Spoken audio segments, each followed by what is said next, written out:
It's so interesting booting up Genshin Impact, and once again, just like other times when we're about to head into another act of the Archon quest or another story quest or something that we know is going to be really serious, my heart was kind of pounding as I booted up the game and I loaded everything up and I stood in this box here for the intro. Honestly, it's a strange feeling, but it is the feeling that I love that Genshin gives me. This nervousness, this scared feeling of what could happen next. Act 7 was really, really great. It was fantastic. A lot of really amazing story moments, but also there's a lot of build up to what I feel like could be happening in this act. And I'm scared. I'm definitely scared. By the way, my name is Calvin, also known as Romer, and this is my first ever playthrough of Genshin Impact, and I hope you guys are really excited for this next part, as I am as well, as we're heading into Act 8. We just had to go here and continue the story here as well. As I said last time, they save at different points, which allows you to come back into the world. I think that was them addressing, I think it's gonna be the norm going forward with a lot of things, especially in later acts. I think they're gonna do a lot of just like keep going type of stories. While the earlier acts will allow you to do more on-field exploration. So I think that's what they're probably trying to go for. Maybe they're trying to do a test here. It could be that too.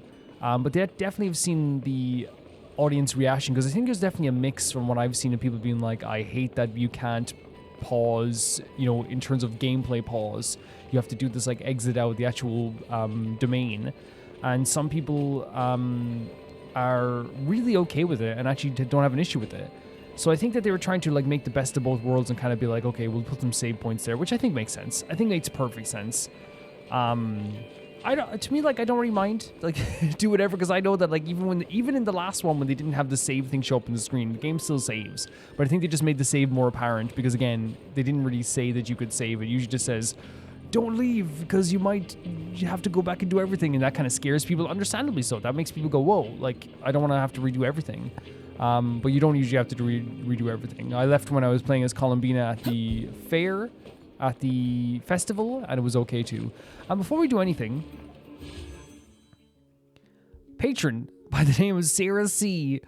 randomly, once again, I booted up the game, gems showed up, and I was like, who the hell gave me these gems? A few days after I got these gems, I got a message from a patron named Sarah C, who said it was them who gave me the gems and said, hey, hope you enjoyed the gems, basically. So kind. Thank you so much for giving me this amazing gift. And it's like so unprompted, like, and also like kind of like very funny the way it kind of happened, because I was like, who gave me these gems? And then I get the message a few days later. But they were very kind and very nice, and it's so kind. We are guaranteed to get Colombina, which is absolutely fantastic. It really is fantastic. Actually, you know what might be a good idea? Oh, okay, cool. You know what might be a good idea? I'm gonna change it up. Ooh, this is actually like if you I'm just saying, I know it sounds weird to say, if you started Genshin Impact right now, and this is your first time playing Genshin Impact, and you got this pull, actually not a bad pull, and actually you could do some really fun stuff with like a official, like say if you just started off and you got official Shongyun pull, as like in 110 pull. I feel like you could do some fun stuff with a team of like official Shongyun if you had the Traveler already as a animal character, and then you also had like, I know people are down in Amber, but like you could do some fun stuff early on, at least in my opinion, and then get like a free character or something like that they give you every once in a while. I think that'd be like, you could make it like a fun team. To me, like I always see like it as Yu-Gi-Oh, right? It's like you set up different things to make a team stronger. Yes, I've been talking for a bit here just because I'm very nervous, but like I'm gonna wish for Colombina after everything, because in case we do get Colombina, I want to then,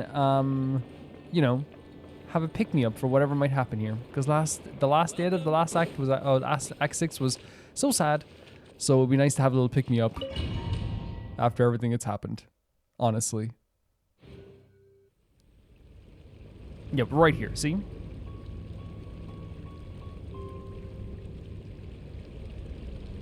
How would you like to experience the He just did it up his hand. of never being held accountable for your actions? You could crush people like ants without consequence. It's crazy.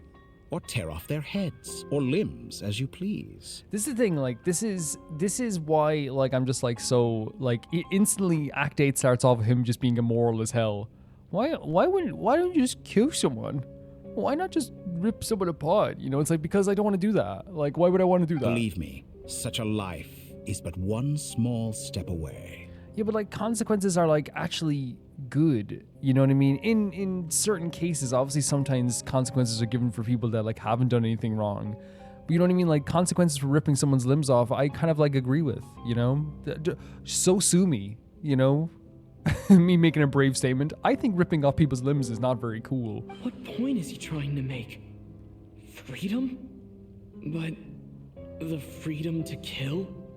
To do evil and get away with it? He's trying to express to you that there is like a world where we don't have to adhere to any like laws or gods or be shackled. And he's doing that by doing a very extreme point by saying that if you kill people now, you actually will be, it shows your freedom, right? In a very like strong way. And I think he's taking the most extreme path possible. But again, it's like, you know, the word freedom is used so many times in media by people like Dottore, and it's usually become so diluted at this point. Why would you offer me that? Good question. The creation of a world is the ultimate scientific experiment. I have taken my research to the highest level, where I shall be not just a god, but also a servant to many sacred spirits. I shall heed the truth and perform holy deeds. This is the thing. Like, I don't like anyone like thinking they can become a god at all. Let alone Dottore, but like this whole thing of like, you know, because to me, like once he does this, as I said before, he's not going to stop. Like he's not just gonna be like, now I'm benevolent, now I'm gonna make the world better. He's like, if he's already like, you know, constantly trying to strive for more and create more and research more, there's no doubt in my mind that like after all this is done and he becomes this god and he becomes this person who's able to heed truths and perform holy deeds, that he's not gonna do it for good. And not only that, but then like what's to stop him then afterwards being like, you know, wanting more? A god's laboratory is the perfect So cool, playground. this image. But it needs the right occupant to explore its full potential. Definitely not you. Mortals are found everywhere one looks. Not so with Descenders. I'd prefer my first guest to be a distinguished individual such as yourself. And I know you could make the most of the opportunities it offers. So I wonder if a lot, like, while like I do think it is the Descender thing because he believes it is like against fate and it's really powerful, but also like this shows his like his self-importance. He believes that his first guest should be someone important. So the condition for entering the new world is to take innocent lives. The same dilemma that Rächer once faced. Can I disagree with the Traveler for a second? I think Rächer killed innocent people, right? And I guess what he's saying is that like he killed innocent people so that they could have like, because they told him it's for the right thing to do. It's the right thing to do, right? In terms of like, you know, what he did back then, even though it was clearly wrong, like killing, you know, kids is definitely wrong, like no matter what. I guess that's what the Traveler is saying, because he's not condoning. I want to make sure it's clear. He's not condoning what Rächer did. He's just saying that like Rächer also had this thing where it was like, if you kill these people, we're all gonna have a better life and a better, you know, quality of living, I guess. But the dilemma is like very easy. It's like, you know, kill kids or don't, you know? Could I really bring myself to kill others for my own benefit? Nah. Rächer did. And look where it got him. Nah, you wouldn't do that. Have you made up your mind? Yeah, we have. You know, 10 minutes ago, 3 hours ago, 7 hours ago. I can't do it. Yeah. And that's okay. That's more than okay. Like, this isn't even like barely a dilemma for me. Your playground is no place for me. Yes. You're putting your hopes in the wrong person. But we both know I'm not quite the hero you say I am either. I have my own reasons for the journey I'm on. And they aren't all selfless.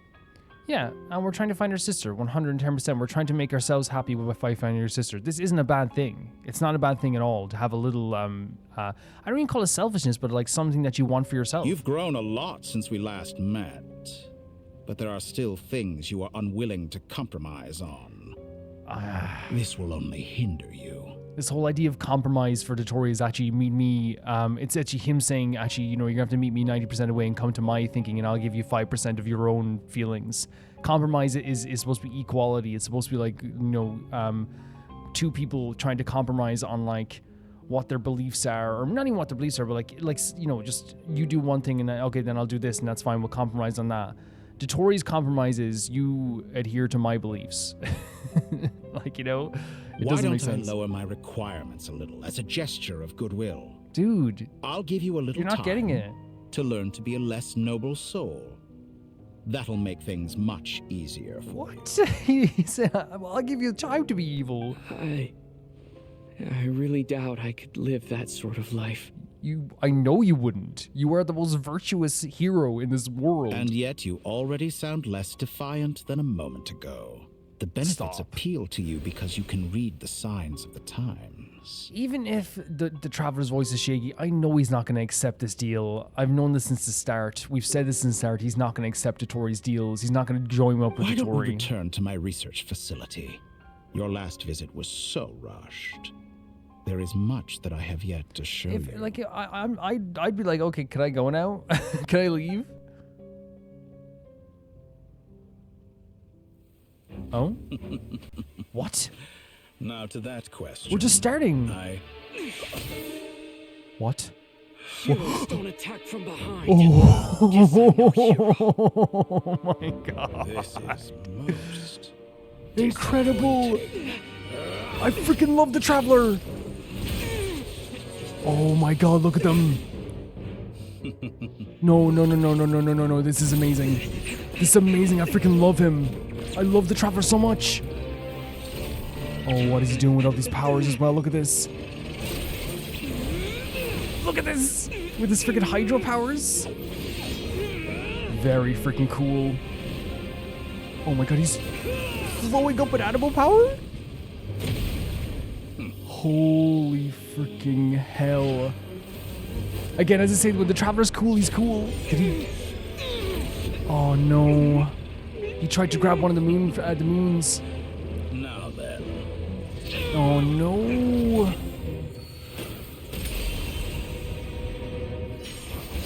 Wait, what? What? No way. Of course it's him. Of course it is. A new face. Holy. Interesting. A new face, he doesn't even know who it is.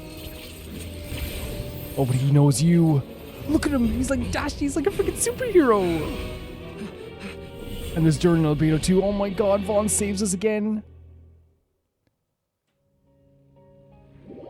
Did you see Vaughn? He looked like a superhero.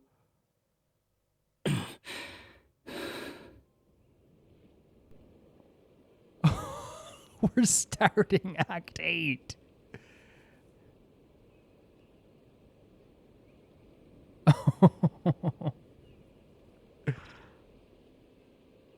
This is the beginning of Act 8. We haven't even gotten into like 10 minutes of this. My hands are on my face. I didn't even realize my hands are like grabbing my head. The Traveler stabbing Dottore from behind. It will be one of the greatest moments in the history of Genshin. Because I want to make... Here's the thing. The Traveler's a good person, right? And stabbing Dottore from behind does not make him a bad person. It makes him smart. It makes him a good person. I want to make this clear. There's no debate about this. Stabbing a person who is asking you to become evil is not a bad thing. Stabbing a person that's done so many horrible things is not a bad thing. What the Traveler did there is actually like the most... It's smart. Because the worst thing you can be is a dumb hero, you know? But I love the Traveler's line. Because again, the thing is the Traveler being like, I'm no hero. We see him as a hero. But in his mind, like the Traveler has changed world by world. He has constantly gotten more aggressive, or he's done stuff like that.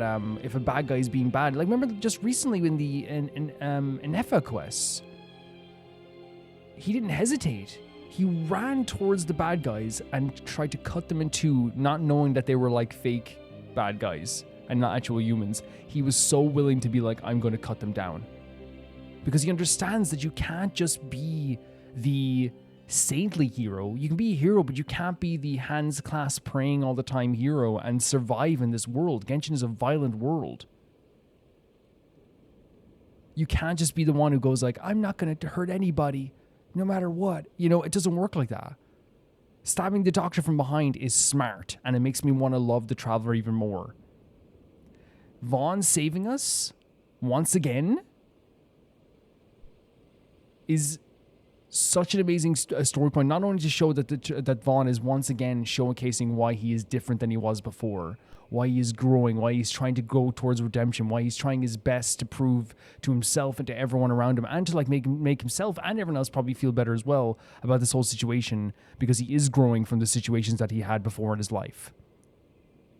But it's not only that.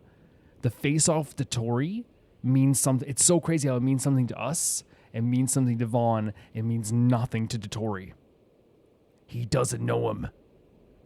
But this is the dude, this is the character of Dottore that you manipulated to a degree that was so fierce that it destroyed his brain for years. And I think it's one amazing cutscene to see Vaughn coming in. And I think it's so intentional when they're like, I'm no hero, and then Vaughn comes in like a superhero and saves our lives again. This is like the third time he saved our lives. And I imagine there's going to be 50 million more. My heart is pounding. Kai, how did you get here? It's amazing to get, because obviously Dottore doesn't know who he is. But as I said, like morally, everything Dottore was suggesting was, again, his mind is clouded. I'm going to say that before we go on. Dottore's mind is always clouded. He doesn't understand humans on a level that he thinks he does. He understands humans as a way to how to manipulate them. He understands this. But he does not understand for a second how to... Because he doesn't understand humans on a level that the Traveler does, for example, on how to love people and how to care for people, he'll never truly be able to understand why they turn down his offers. He won't be able to. Whereas this is a perfect example right here. The Traveler has friends. The Traveler has people who love him because he is who he is. Dottore can't comprehend that because he's not smart enough in that field. Dottore's a smart man when it comes to science. If he had a good heart, he'd be amazing in science. But he doesn't understand humans as well as he thinks he does. He just doesn't. That arrogance was literally why he got stabbed from behind. How did you get here? You're still gonna call me Hat Guy after that, huh? You came all this way just to save me. Of course he did. Come on. Or maybe he was just right by us. I didn't see anyone else in there who needed saving. Fair point. He's caught me by surprise. So again, Vaughn being like, well, you were the only one who needed saving. It's so amazing having him save us from Dottore. Because it has to feel good for him as well. Even though I know it's like he didn't do it for that reason, but it has to feel good. After Dottore manipulated him into killing people, into believing that people hated him, into believing that the world was horrible, Vaughn actually saving someone from Dottore has to feel so good. Thank you so much. Oh, Vaughn. I thought he was just like pretending to cough, but he might be injured. You okay? It's nothing. I'll be fine. You're not going to be fine. First, give me a hug. Why are you looking at me like that? Is it that shocking that I'd come to your rescue? I'm more shocked that you caught the doctor off guard. I wonder if it's because he just doesn't know Vaughn.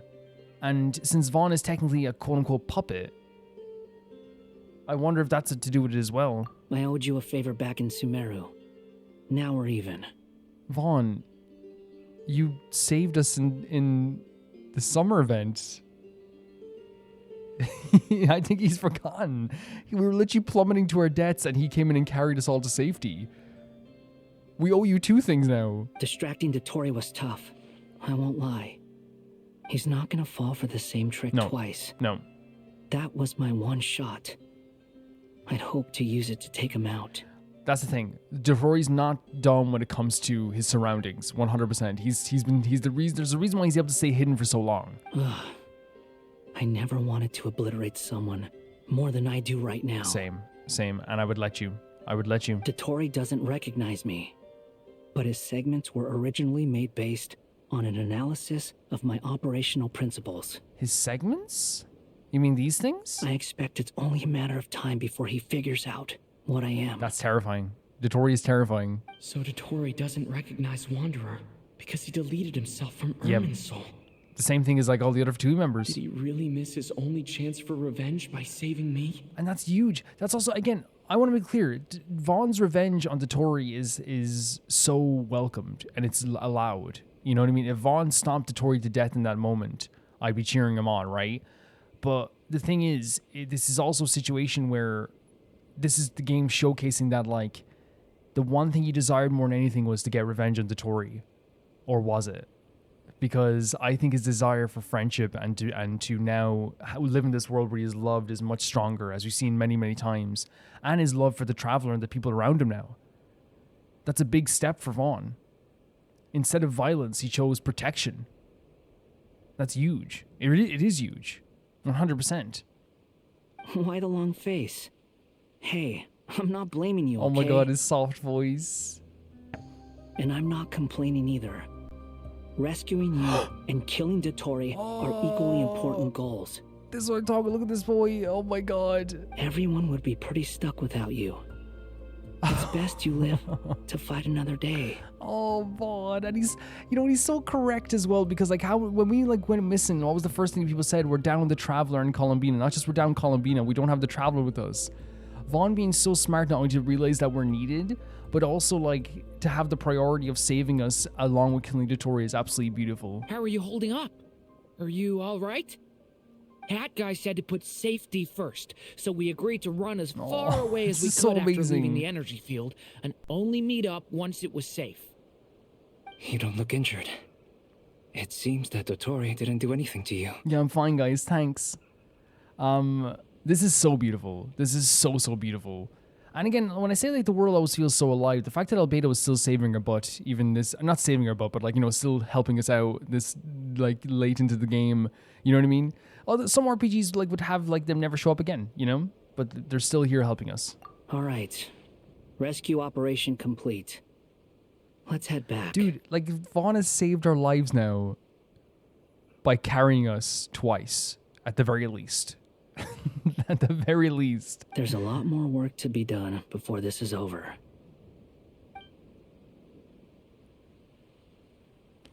We're just starting Act 8 now.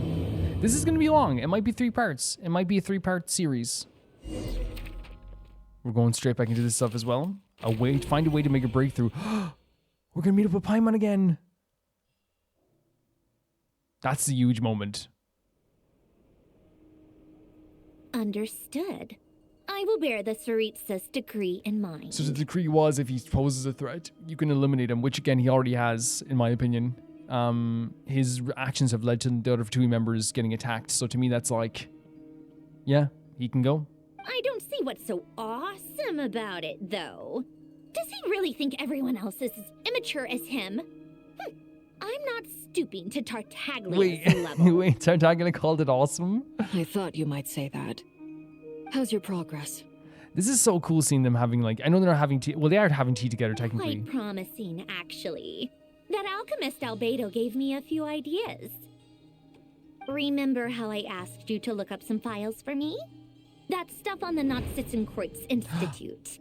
René de Petrichor and Jakob Ingold. Jakob, I've always been Jacob. Alain Guillotin despised René's theories and methods. But Rightly he so. never managed to come up with better alternatives either.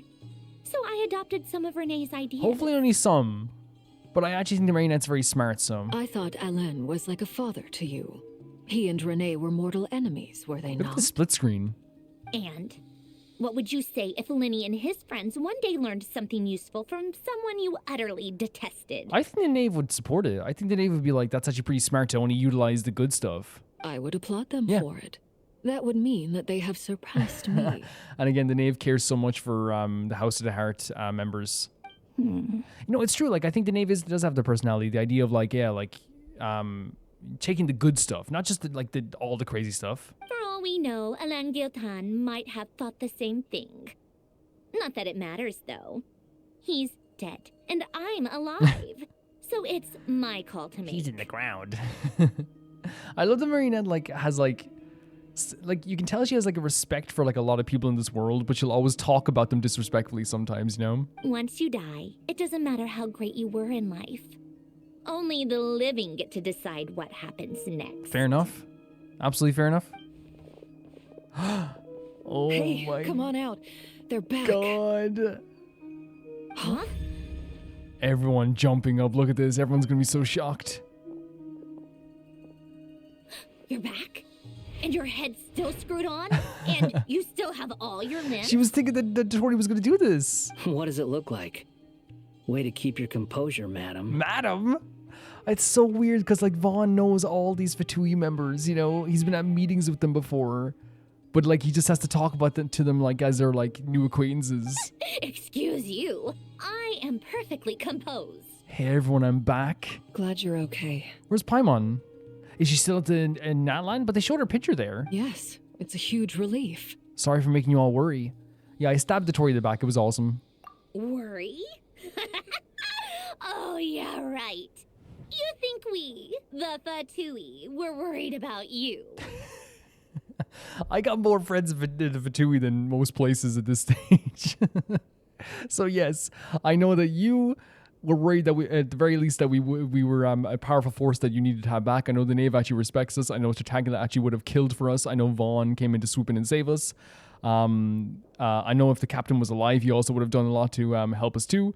Factually so, I'm saying this right now, the Fatui love me. The Fatui think I'm amazing. You cut out a tongue for me, Marionette. You know what I mean? We were worried sick. Ah! That's amazing. Hey! The Traveler and I were already friends. Yep. You are free to join this mission in whatever capacity you please. Much like your tea parties. I love that in kind of a way that, first of all, this is beautiful from the Knave, but in a way the Knave said, me and the Traveler are close. If you want to be close to, you can join this party. But she says in a way that's like, join the mission. You know, if you want to be friends too, choose whatever you want to be. It's a laugh a minute with you guys. I must say, I was quite surprised when Mr. Albedo told me he would need no additional aid. We discussed this on our way back as well.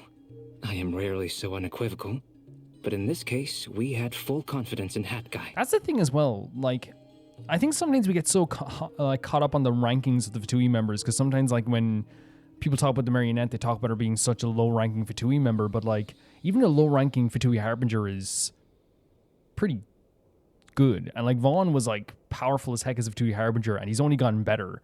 Now that he's like, you know, actually being able to work with people, other people as well. Like he's worked with Nahida for so long as well. Not that Nahida's doing combat training, but you know what I mean? He's hung out with Sethos. He's hung out with like people in Sino and Tanari. There's no doubt in my mind that he's like learning even more now. He said he knew what he was doing. Albedo and I pretty much had to just wait outside on standby. Meanwhile, Hat Guy broke into the energy field and rescued the Traveler solo. So that was the whole thing with the using elemental energy to break the light field? You didn't have to mention that. No, you did. It's beautiful. Well, I'm thoroughly impressed. You are a force to be reckoned with, Hat Guy. He's incredible. He's incredible.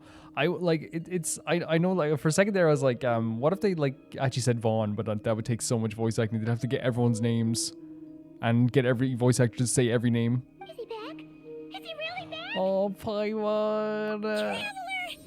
It's really Wait. you! Oh. It's really me, Paimon. I'm back. Oh, and she runs right for the hug. Oh, Paimon. Thank goodness! Paimon missed you so Oh, much! Paimon, I was crying tears over you last time. You can finally breathe easy, Paimon. Of course, again, this is our best friend. This is our companion. This is who we've been with since the start of the game. It's great to have you back in one piece! Oh. Paimon's been having nightmares the whole time you were gone! Oh, it's okay. Look at them. You know, once you reach my age, there's nothing better than watching a misty-eyed Your reunion age? between friends. No, I'm so happy with the Paimon and the Traveler reunion, because again, it's one of those situations where, like, while they have been apart before, there's a difference between being apart and knowing you're going to get back together versus being apart and knowing that someone could be in danger. It's a totally different situation.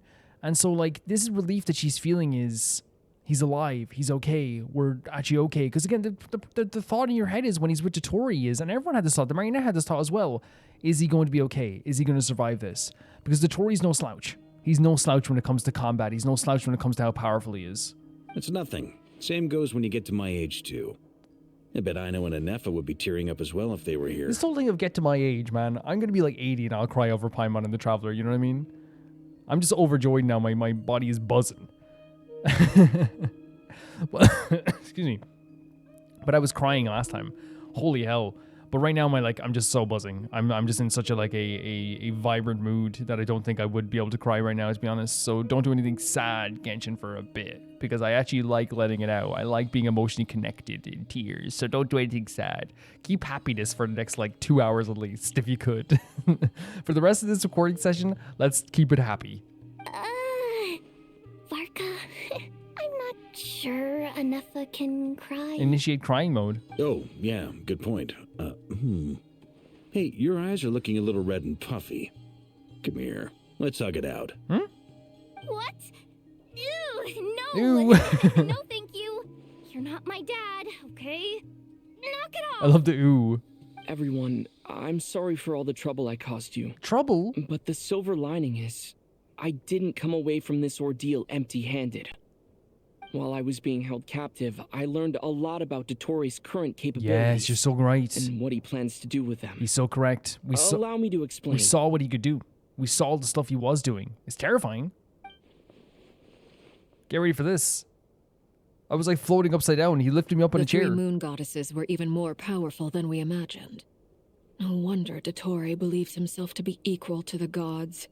Maybe even superior. That's the thing. It's with that power, who's going to argue with him? Well, we are. But you know what I mean? Utter blasphemy. While everyone was gone, Nefer and I made an interesting discovery. And I believe Miss Sandrone has something to share too. Ma'am, perhaps you could do the honors?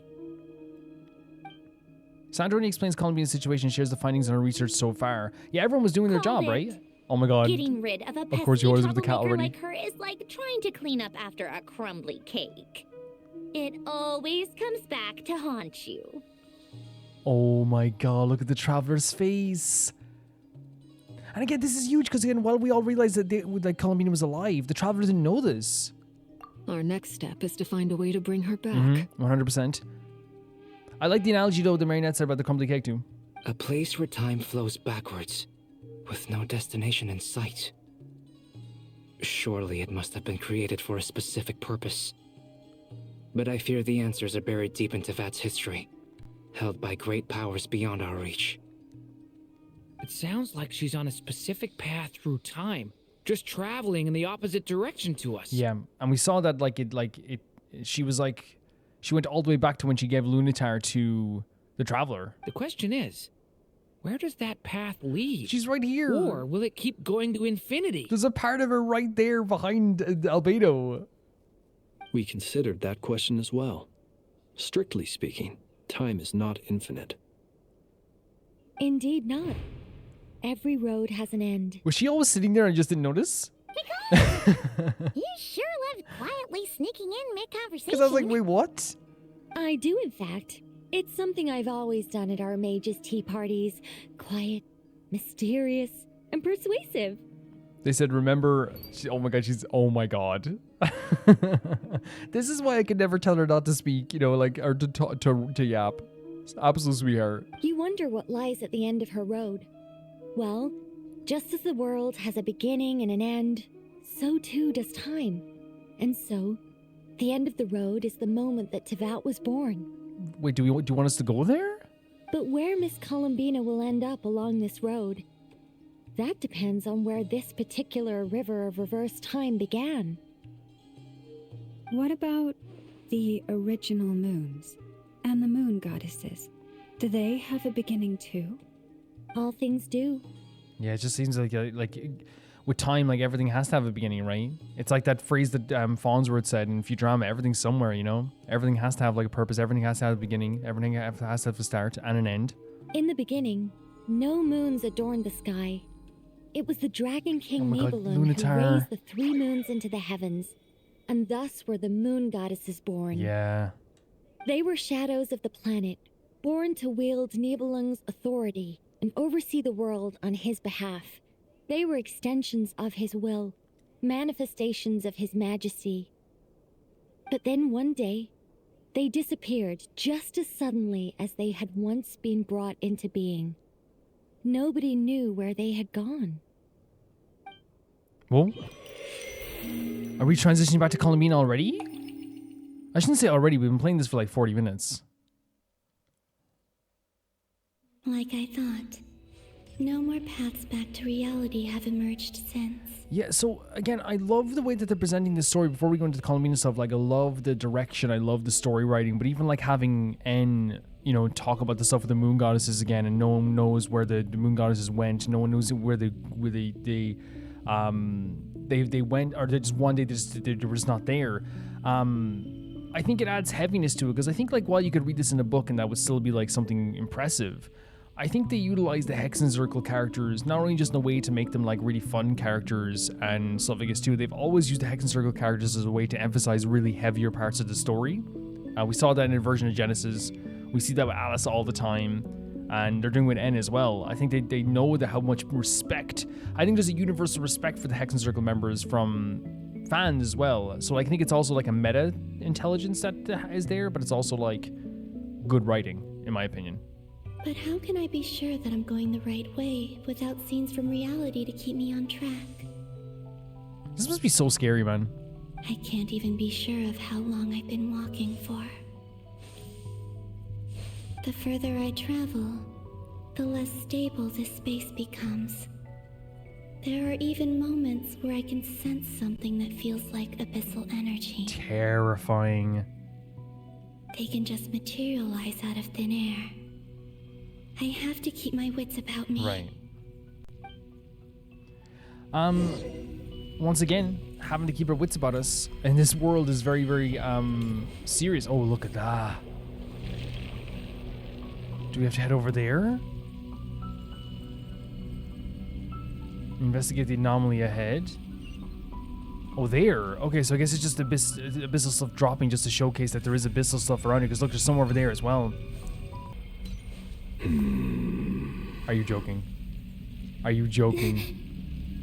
Are you joking? The Rächer Are you of joking? Samari? Are you joking? I can't believe he survived. How did he do it? And look at all the abyssal energies like pointed at this as well. Is that the abyssal? Oh no, freaking way! Oh my god! The moon goddess, but how? We were sent here as well. She put up a shield right away. Please, there's no need. I'm not interested in fighting anymore. Well, honestly, like, she's still right to put up a shield. His voice has gotten way softer, almost instantly. I find that a little difficult to believe. Yeah, no, she's so right. She's so right to do this. Here's the thing, we thought we might see Rächer here. We thought we might. Not because, like, we could predict that he was going to be here earlier, but because they talked about him as if he was could be around here. If Colombina survived, it makes sense that he could survive as well. But still, she's totally correct for doing this. Yeah. Honestly, so do I. So he finds it hard to believe that he's not being violent as well? The way you used my own power against me was... It was a brilliant strategy. This is so insane, man. Like, we haven't seen Rächer, like, in a few acts, right? It's been a while. It's been a while. And in fact, like, Rächer's ending would have been the ending of any other Archon quest. But the fact that he's coming back as like this like intertwined story beat is so crazy. That Krai is crazy. And then, in the final moment before I was thrown into this space, I got to see an old friend. Mr. Dainsleif. Yeah.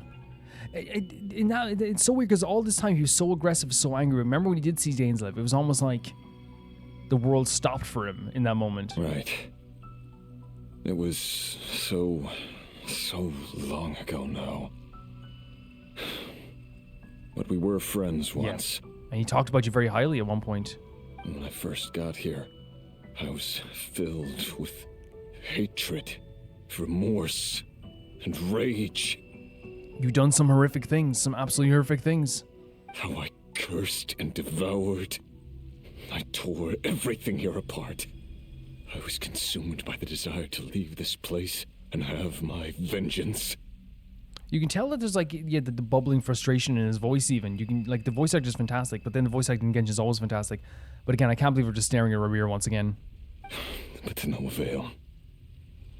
This is a place with no exit. And that's what we've been trying to do as well. Just to leave here. That's not what we want to hear, is it? It's not what we want to hear. This is the second time I've entered this space. Though I have no memory of the first. I was torn to shreds the moment I entered. Yeah.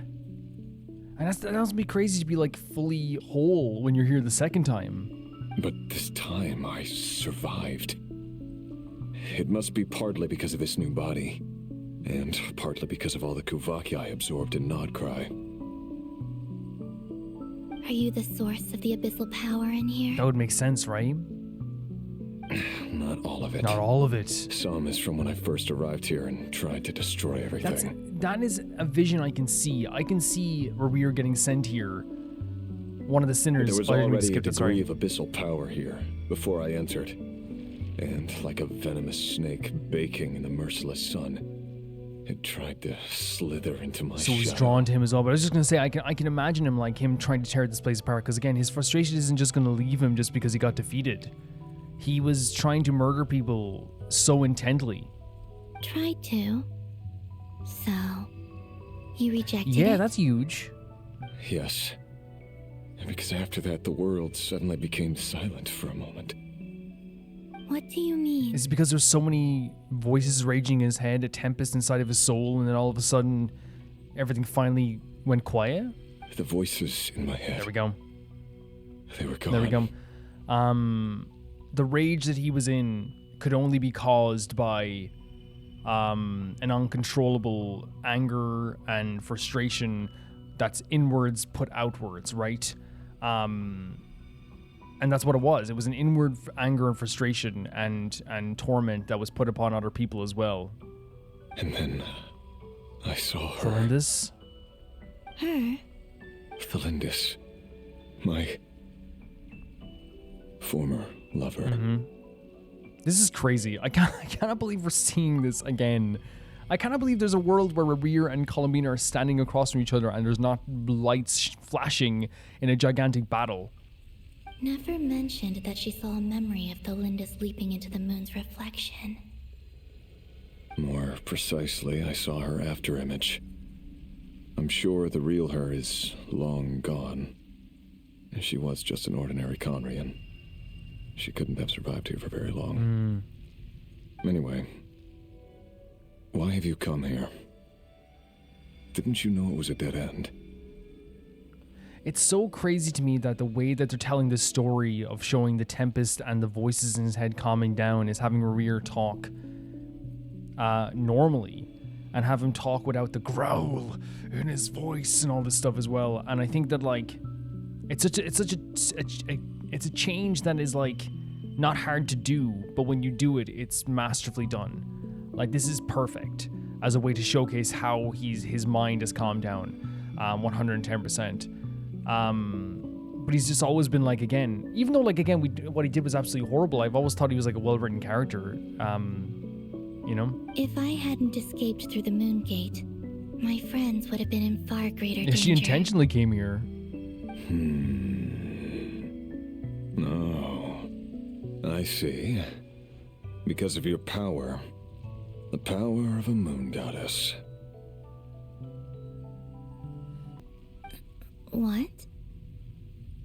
You'd like to know how I know, wouldn't you? I think whatever you know and whatever knowledge you have and anything you should know is owed to everyone. There's nothing that you could ever do to redeem yourself with the stuff you've done, but anything you could do is more than owed to everybody, 100%. The one who resurrected me said so. I could hear a deep lust for power in his voice. Dottore? Do you mean? Oh my god. Dottore? So it's confirmed. They said this before that like Dottore could have brought back Rächer as a way to distract people from like his own things that were happening, and it makes sense because Dottore wanted to stay hidden. So it makes sense that he would try and like use a distraction like Rächer. Dottore. So that's what he's called. He used you. He used you. He'd been collecting fragments of my body for a long time, all so that he could resurrect me at the moment of his choosing. I had no interest in his research, but being as corroded by the abyss as I was, we were aligned as far as hunting the moons and recovering my strength were concerned. Right. Again, like Mr. Horrible and Horribler, you know, right here, what they did. Hopefully he does something here that, like, can help in some way. So that's why the Wild Hunt suddenly became so active in Krai. When I left the Fatui in my weakened state, Dottore must have felt that his time had come. So he used Colombina as like a signal, okay, it's time to do this. Moon Goddess, could I ask a favor of you? Depends. What? Very much depends. I know this is a lot to ask, especially from someone who tried to kill you. If you refuse, I won't fight it. Yeah, look, Rächer acknowledges it. You know what I mean? I know there's gonna be some people who are like, you know, hey, lay off Rächer, but like, he acknowledges that 110%, like, this is crazy. But this is the only thing I desire now. Nothing else matters. What is it? What do you want? I'd like you to take a message to Tholindis for me. Tholindis? How? Tholindis? But... How's it even possible? Yes, she's dead. But like I said, I saw her after image. Could we do it through the past? I can sense that some part of her soul remains here. Far, far ahead. Why don't you go and speak to her yourself? I wonder if it's a thing that he doesn't believe he deserves to. Maybe he can't. I can't. I don't know why, but I can't move freely in this space as you can. All I can see is a glimpse of her walking away. Just like the moment when I last saw her in life. In return, I will clear these abyssal obstacles for you.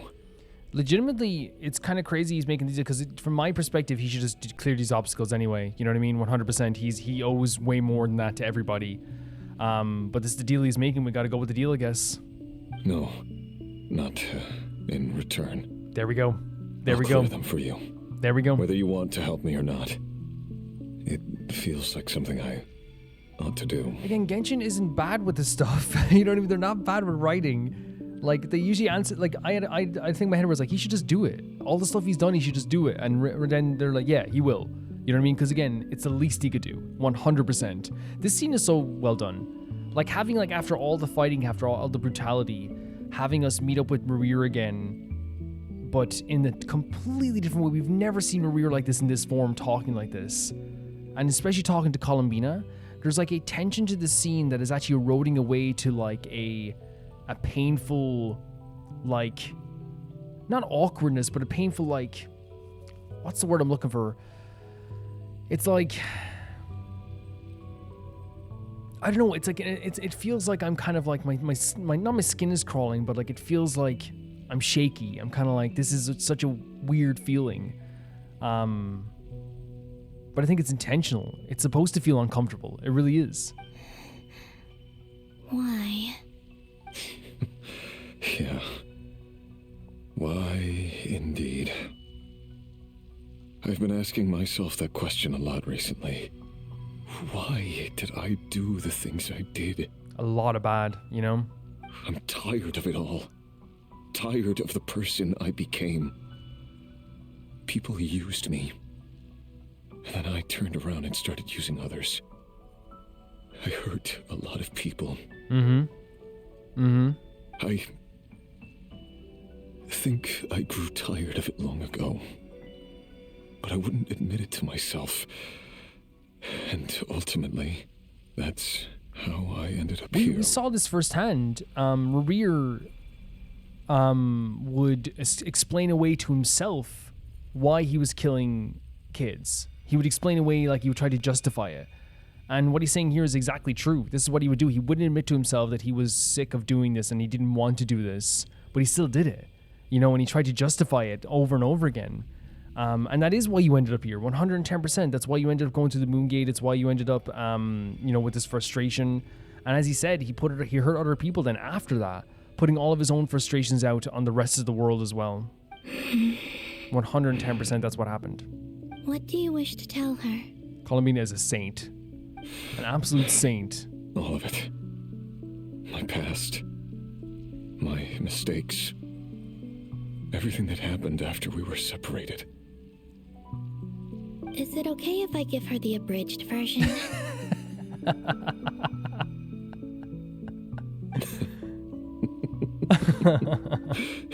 Yeah, I'm sure there's plenty you can skip over. Just tell her the important parts. Whatever you think that means. I think this could be Rarir's end. I think this could be the last time we see him.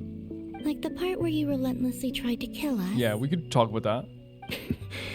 It's up to you. I mean, if you wanted to know the real you. Love demands honesty. But my relationship with Tholindis was built on lies. Yep, you were both actually like the biggest liars. And they were constantly lying and justifying and hiding and sweeping things under the rug. It was horrible. We hid too much from each other. But after living my whole life in the shadows, I don't want to hide anything anymore. I will do my best. She's such a saint. Colombina is a saint. And he's gonna remove all the abyss. Look at this. Just absolutely rendering it destroyed with one swing. There. The abyss will no longer stand in your way. Yep, and as we said, the least he could do. Even though Mr. Dainsliff felt he had to fight you, I think he still regarded you as a friend. Of course, you remember the good times he had with him all the time.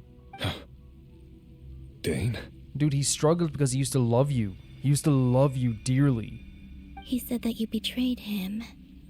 But he also felt great remorse at never having understood what you were truly going through. Again, Dane didn't know what was happening then. He just didn't. But I don't think he should feel remorse for that as well. I don't think he should, because it's one of those situations where... And again, I know people are going to be like, Calvin, you're beating a dead horse here. It was a bed that Tholindis and Rächer both made for themselves. It really was. But what's happening here now is Rächer is realizing that he had more people that cared about him than he thought. It wasn't just Tholindis in his life that loved him. It was so many people.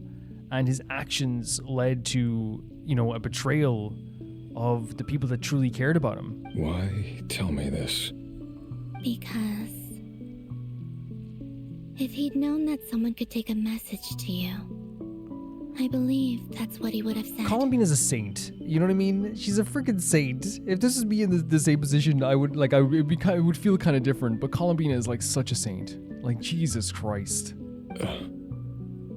Thank you. It means a lot.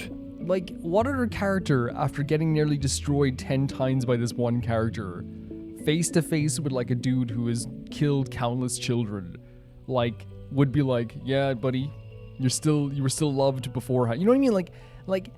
And I know it's literally because we if there's any other character in Colombina, I don't think this would happen. I don't think you're gonna see Diha or Vaughn saying this, right? I'm not saying they're bad people, by the way, or they're not saints, they're not lovely people, but I'm saying it's different personalities. I think Colombina is the closest thing to an angel on earth that we've ever had.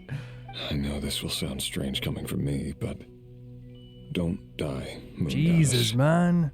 I can tell that you're Did we ever determined think to we'd get hear out of that? here. Did we ever think we'd hear that?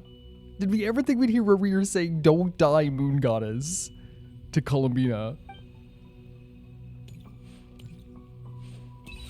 This might be the last time we see Rächer.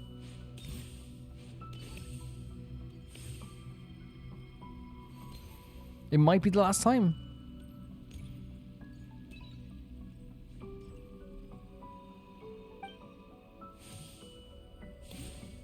And if it is, I actually think that's... He kept his word. Yep. The abyss is no longer obstructing my path. Here's the thing. We defeated Rächer. We destroyed him. we send him to the Moon Gate. If he's here lost forever, that's probably the punishment that he deserves. You know what I mean? If this is the end for Rächer, I actually do think, is that a person over there? I actually do think it's a well-written ending. And the reason I think it's a well-written ending is because the game didn't forgive his sins. But they had Rächer wake up in the end and acknowledge that, holy crap, all of the bad things I've done were my doings, and I projected them onto other people and my own frustrations on other people, and I hurt a lot of people. It would be great to have him say exactly what he did, because I feel like that's like a much better acknowledgement if he was like, yeah, I did this and I did that. But I know, like, even for like people who are admitting they've done wrong, it's sometimes difficult to be like that. But the thing is, like, again, as I said, like, the stuff he's done is unforgivable. It's stuff that you can't look at it like and ever really turn a blind eye to. But in terms of just the writing of this, I actually think this is a really good idea to have him acknowledge the bad things he did. Not fully, but say, like, I've done things wrong, and here, the least, and again, I said, the 2% of what he could do is get rid of that abyss there. I'm so glad it wasn't a thing where, Colombina went like, don't worry, Rächer, you're a good person. You know what I mean? Don't worry, Rächer, you are all is forgiven. You know what I mean? Like, I know they wouldn't do that in Genshin. Again, I trust that they won't do that in Genshin. But what they did, if that is Rächer's ending, I think it's great. Now, this could be a thing where he gets out and it's also like he goes his own separate way or whatever, or he meets Dane again or something like that. You know? Maybe I'll be wrong. Maybe I'll be whatever. But I'd be okay with this ending is what I'm saying. I'd be okay with Rächer saying I did something wrong. Please tell Tholindis that I'm sorry and all this stuff as well, and tell her exactly what happened and who I am. And then Colombina being an actual saint and being like, at one point you were absolutely loved by Dane. To know he used to have love in his life while not excusing any of the bad things that he did. Great. Absolutely great. 100%. 100% good way to do this. And having like a conversation between like Colombina and Rächer is something I never had on my... Is that Tholindis? I think it's Tholindis. I think it's Hua. Whoa, look at this effect. And she's lost here too. And again, I want to be clear as well. Tholindis also did bad. Tholindis also covered up these lies. Is that Tholindis? She wasn't far off at all. And yet, they can never meet. I mean, that's the representation of their whole entire lives. They were right beside each other in bed. They were beside each other at the dinner table. They were living in the same house. But they were never truly beside each other or close to each other. They never truly knew each other. Hello, Miss Tholindis. Who are you? How do you know my name? I've never seen anyone else here before. You can call me Colombina. I promised Rächer that I'd bring a message to you. Yeah. Rächer? My Rächer? Your Rächer? Is he well? The first question she asks. I'm gonna have to answer this question. He's doing better than he was.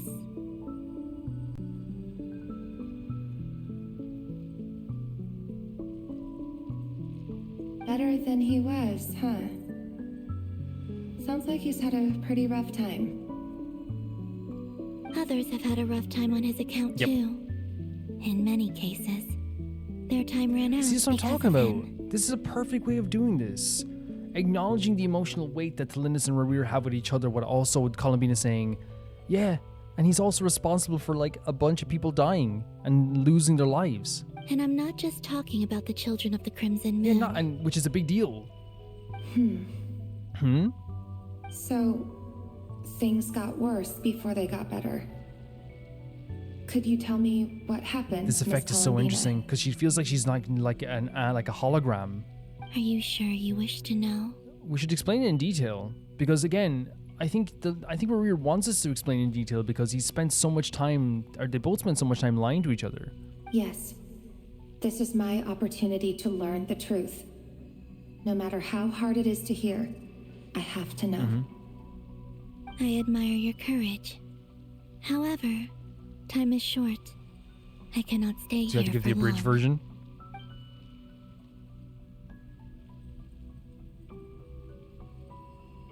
Rächer had seeds of hatred in his heart, and many people nursed them for their own ends. On some level, everything he did was to try and find a way to see you again. This is factual. But in the end, he came to regret his mistakes. He wanted to apologize for hiding his past from you. I think Colombina is doing something here that I think again is very important and why she's a saint. I think she's sugarcoating it a little bit, but I think I don't know, I think being completely honest is the best thing, but I think Colombina once again is being Saint Colombina. Again, I'm not insulting her, by the way. I just think she's on a level of gentleness that I'll never be near her. You know what I mean? Beyond that, he did not say specifically what it was he wished to convey. But I think she to explained you. it a little bit more in the transition there. But I'm sure that you've always been on his mind. You are what has kept him going over all these years. I've never seen one man so angry and driven by love. I'm sorry, Miss Colombina. This is so upsetting. I'm not sure how to put my feelings into words. Yeah. I mean, it's a huge deal. Like, finding out that, like, you know, the man you loved was not only doing something horrible in the past, but then continues to do horrible things in your name, basically, to try and find you. Even though it's not your fault, technically, that he did all this. Of course it's not. Like, you can't... Like, if a dude right now went out on a rampage around, you know, town and said, I did this to find my girlfriend, no one's gonna blame the girl. If they did, they're freaking idiots. But it would still be hard to hear. Like, if I heard that someone went out and, like, punched someone who was innocent because of me, even, like, that's on a smaller level, I'd be like, Jesus Christ, why? Like, you know, I'd go up to him and be like, dude, I'm so sorry he did that. I didn't want him to do that, you know? It's all right. I understand. Oh my God, Saint Colombina, the first Saint Archon. Well, that's everything from me. So, I guess I'll be... Why is it cut off here? Wait. Okay.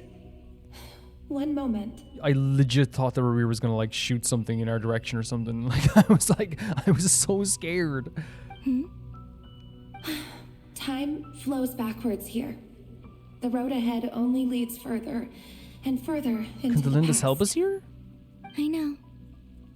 I intend to reach the end of that road. And again, she's so I'm pretty sure Colombina could sit down with me and say, Calvin, you're going to die next week. And I'd be like, oh.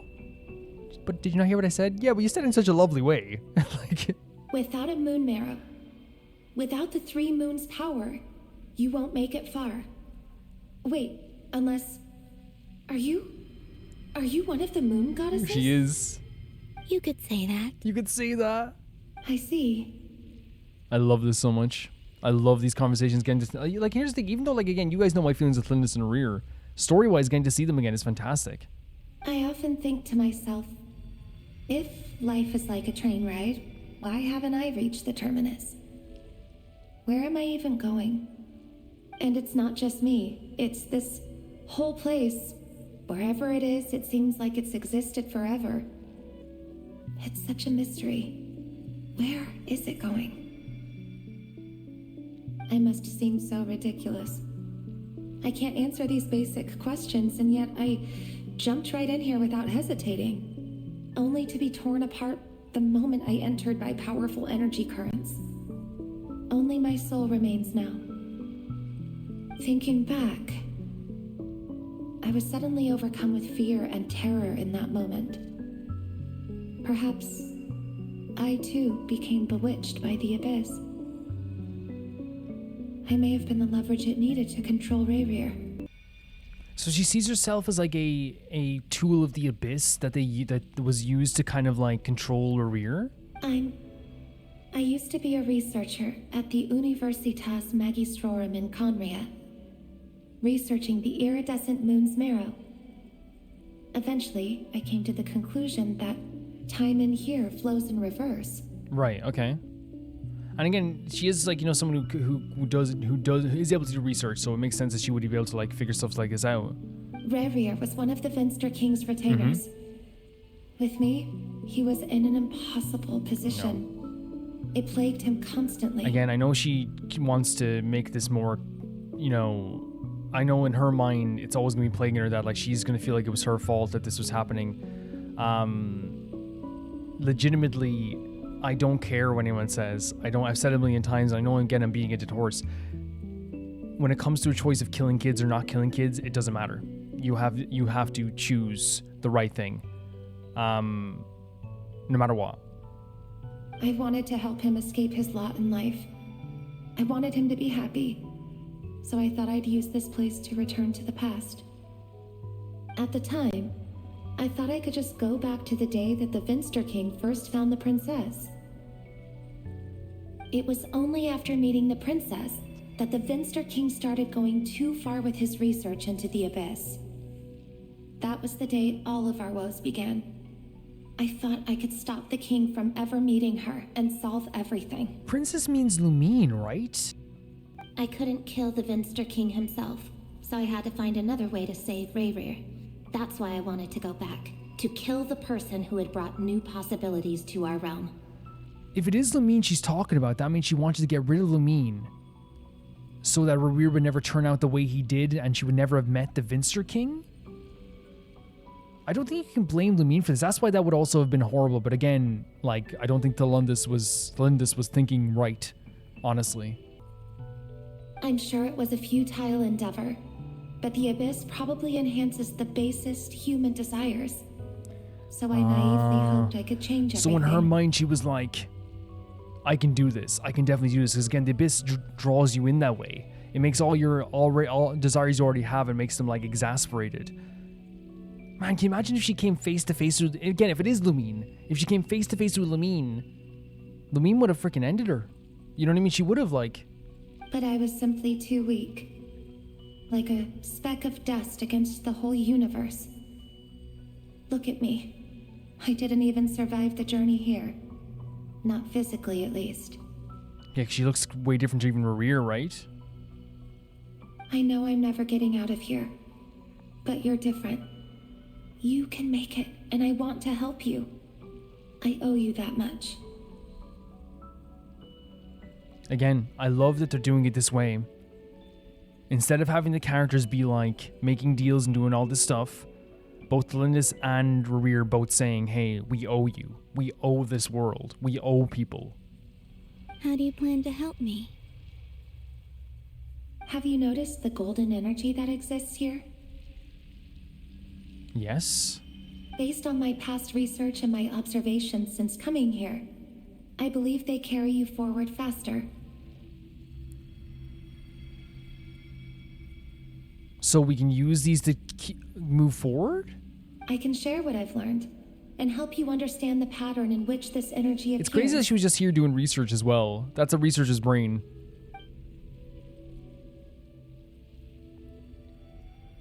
I think you just might... Now, I know you will be able to change the past. Amazing. Also, I've been speculating about where this phase ends. The documentation was scanned, but from what I know of the legends about the moons, the oldest ones seem to begin with Nibelung, king of dragonkind. I have no way of verifying any of it by this point, but if it's true, you might be able to reach that era if you keep walking. The era of Nibelung? What? Nibelung? What? There's no way. I've been speculating about this space end, so it ends at where with Nibelung. So we could, if we keep walking, we could reach this era. But if we use the golden like things, we could like move faster. Understood. Thank you, Miss That isn't. Tholindis. I never expected we'd go there or go that far. I'm the one who should be thanking you. If you hadn't entered this realm of everlasting death, what use would my deductions be? Thanks to you, they have some meaning. About Rächer, I'm so Your sorry part is your fault. for everything. Right? Your whatever you've done in your life is your fault. You cannot blame yourself for Rächer becoming passionate about you and all this stuff. You didn't ask him to protect you. Should you have swept the stuff under the rug? No, 100%. When someone faced you face to face and said to you that you needed to do something about Rächer and you said that you were going to ignore it, basically, not good, right? But you can't blame yourself for what Rächer did in this world at all, or what Rächer did in the first place. It wasn't It your doesn't work fault. like that. Rächer's choices were his choices. That's not true. Because we both feared bringing trouble upon each other. No. Neither of us No. ever told the truth. No. And that dishonesty sealed our No, fates. see, the issue is that, again, she did do wrong by sweeping it under the rug 110%, and it's going to be something that, you know, will haunt her and probably should haunt her for the rest of her life. But the problem is, there's a difference between, like, lying about being a descendant of the Crimson Moon and lying about mass murdering people. There's a difference. There's a vast chasm between it, in my opinion. But enough about that. But wish you a safe again, it's journey, good Miss character writing, because Colombina. that's who Tholindis, that's what Tholindis thinks. She's going to blame herself forever. It's good writing. Like, it's sad, but that's what it is. She's going to blame herself forever regardless, which is horrible, but it's good writing. It's depressing writing. It's sad. And may the outside world never have to experience pain like this I again. think this is Rächer and Tholindis' goodbye.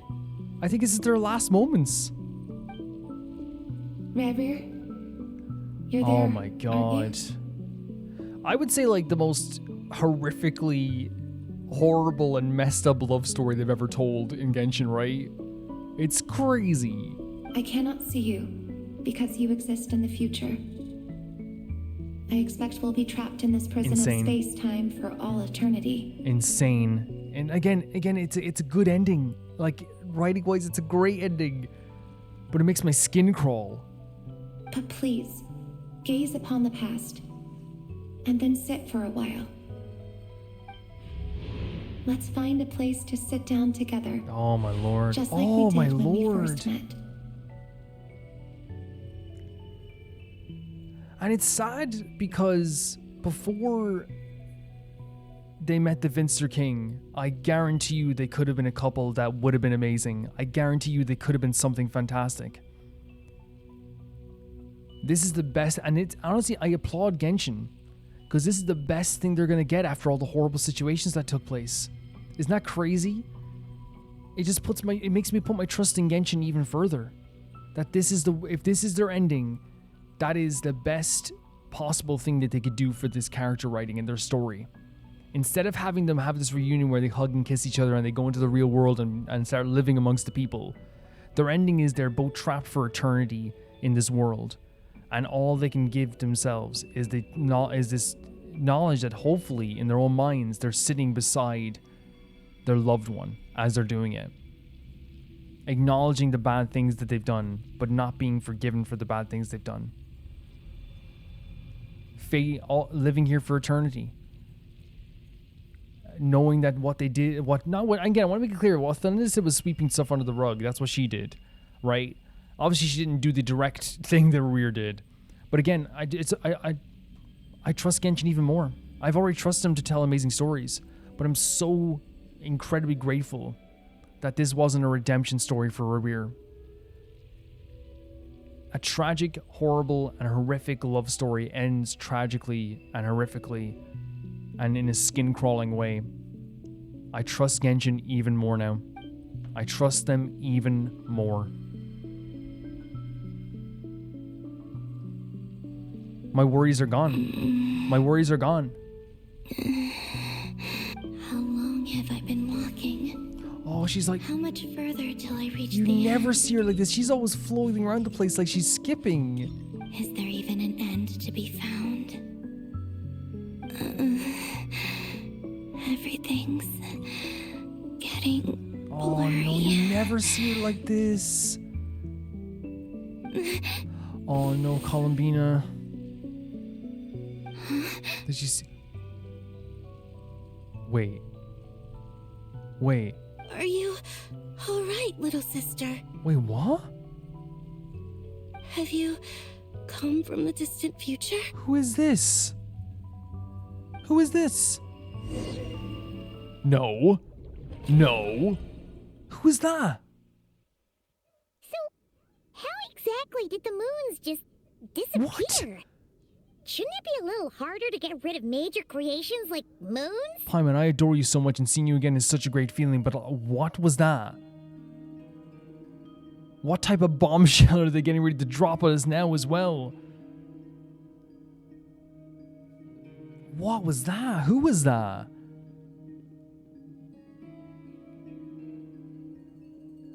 Jesus, man. I have no earthly idea. I really have no idea.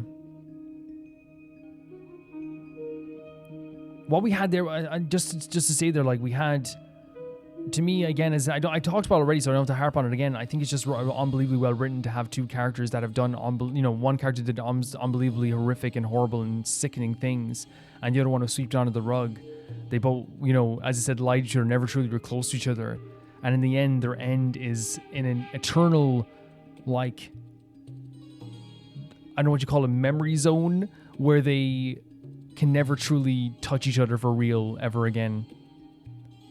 When I say I trust Genshin, there was a worry in my mind years ago that they were going to do a redemption story for Dottore. If Rächer doesn't get a redemption story, you know what I mean? I'm not saying, but I want to make it clear here. Like, I'm not weighing up, like, killing kids versus doing experiments on kids and stuff, I guess, right? Like, I'm not weighing that up. I'm saying they both did horrible things. But, like, the fact that they're not giving Rächer a redemption story gives me the 100% trust in Genshin that they will never do a Dottore redemption story. It makes me so happy. But also at the same time, too, my skin was crawling because, again, it's great writing, but it's hard to look at still. It really is hard to look at. The world is a vast and ancient place. On a certain scale, all life lasts for but a fleeting moment. Miss Nicole explained that the moon goddesses likely perished in the war of funerary flame. The moons themselves were also destroyed at that time, save for the frost moon, from which a new moon goddess was later born. Am I missing something then? 'Cause the stories say that the moon goddesses were born on the moon, but doesn't Colombina say she was born in Krai? Is it because she's like a reincarnation of some kind? Huh. You're right. Why do their birthplaces differ? What's the difference between the two generations of moon goddesses? I guess that's not it, because I always thought it was because, like, maybe because it was more like a reincarnation, but I guess, like, if, the question they're asking now is, yeah, why were they born in two different places, I guess. Also, remember what Sandrone said? Her scans detected 4 moons. In other words, 4 moon marrows. Yeah. But, wait. I thought we said that was because there was one fake moon. Technically, the result of the scan means that 4 moon marrows were detected and positively identified as moons in that moment. But how does that... I guess it wasn't because Dottore had made a fake moon? In other words, this piece of information alone isn't enough for us to know how Miss Colombina is doing right now. Yep. We have no way of staying up to date on whether she's dead or alive. She's on her own for now. Well, whoever just found her, she's definitely not on her own completely. But at least she's trying her best to get back to us. 100%. 110%. Yeah. She's a tough cookie. And a sore loser, too. We have to trust that she'll find a way. Because we really need her power. This is so very Ned to say this, too. She's tough, and she hates losing. Because, again, that is the thing. They have had competitions with each other before. And they've always been very competitive. As much as it pains me to say it, we've got no chance of beating Dottore in a straight-up fight. Yeah. He's much too powerful. It wouldn't even be close. The thing is, like, legitimately, we saw what happened there when we stabbed in the back. Even in a surprise motion, he subdued us. He got us down on the ground. That maniac is going to devour everything in his path until he reaches us. Yep. We need to find someone or something that can stop him before he does anything worse. Look at this crew, first of all. This crew is incredible. But yeah, like, I love that they're saying this because, again, Dottore is a massive threat. He's a big threat. I'll be frank. Our only hope of defeating this false god is with a real moon goddess on our side. Oh my god. I'm not just saying this because no, you Colombina's a friend and I want her back safe and sound. It's just the truth. You want both. Let's be honest, you want both, which is totally fine. And I know that even she was no match for him when he attacked, but I don't have a better solution. But if there's here's the thing, if we have the marionette on our side, that's still a bonus. If we have the marionette, the traveler, the knave, everyone, all at the same time. We're not giving up on saving her, whether she can defeat Dottore or not. Right. Don't worry, Miss Sandrone. We're all aligned on saving Colombina. I love they're like, yeah, don't worry, Sandrone, because Sandrone cares. No one's trying to argue that we can only justify saving our friend because it will help save the world. This is about multitasking. Yep. We want to save both. 100%. And I don't think anyone doubts about that. We both have to save the world, and also, even if it didn't save the world, we'd save Colombina. So, she's more than just a moon goddess to you guys? Absolutely. Duh! She's part of the gang! And you are too, Yeah, you are too. Yes, I know. You don't need to labor the point. I knew that the moment I came running over with my documents that I was part of the in-group. I mean, if Arlecchino can fit in, I certainly can. Kind of true. I love that she's like, she's actually not like fighting against the fact that she's part of the crew now. You know, and she's also, I love that she asked us as well. That's almost like, you know, like a acknowledgement that she loves Colombina so much too, being like, wait, you don't see Colombina as just like, you know, a tool? You actually see her as a friend? Like, it's a big deal for her too. Anyway, as for how we get Colombina back, I've been working on it constantly. But I think I'm still lacking certain information about the moon. I'd probably get there if I could continue my calculations, but the problem is, I've run out of computing power. We don't like literally? Computing power? You mean you need more energy? Is it because she's like a mecha? A clockwork mecha? No, the issue isn't energy, it's processing power. There's so much data to get through that the whole process has just ground to a halt. Okay. That's a tricky problem. René de Petrichor of the Nazissenkreuz Ordo once foretold the fate of the world. But I don't know how he did it. My guess is that he used the Primordial Sea's power. Wait, do you want to use the Primordial Sea? However, that won't work for me. His methodology was vastly different from my own. What's worse, they're incompatible. True. And, to top it all off, we can't even leave Krai. True. Ugh, this is so annoying. If I'd known we'd run into a bottleneck like this... Well, no, the design bureau's a bust as well. Curse that Dottore! Couldn't have made this harder for me if he tried. Yeah, I don't know if Dottore taught about this directly, but like, a lot of his actions have really hindered the marionette specifically, right? And to me, that shows like some sort of respect in some way that like, and maybe you could say he did it unintentionally, but like 100% like it has hindered the marionette quite a bit with this stuff. Oh, what do we do then?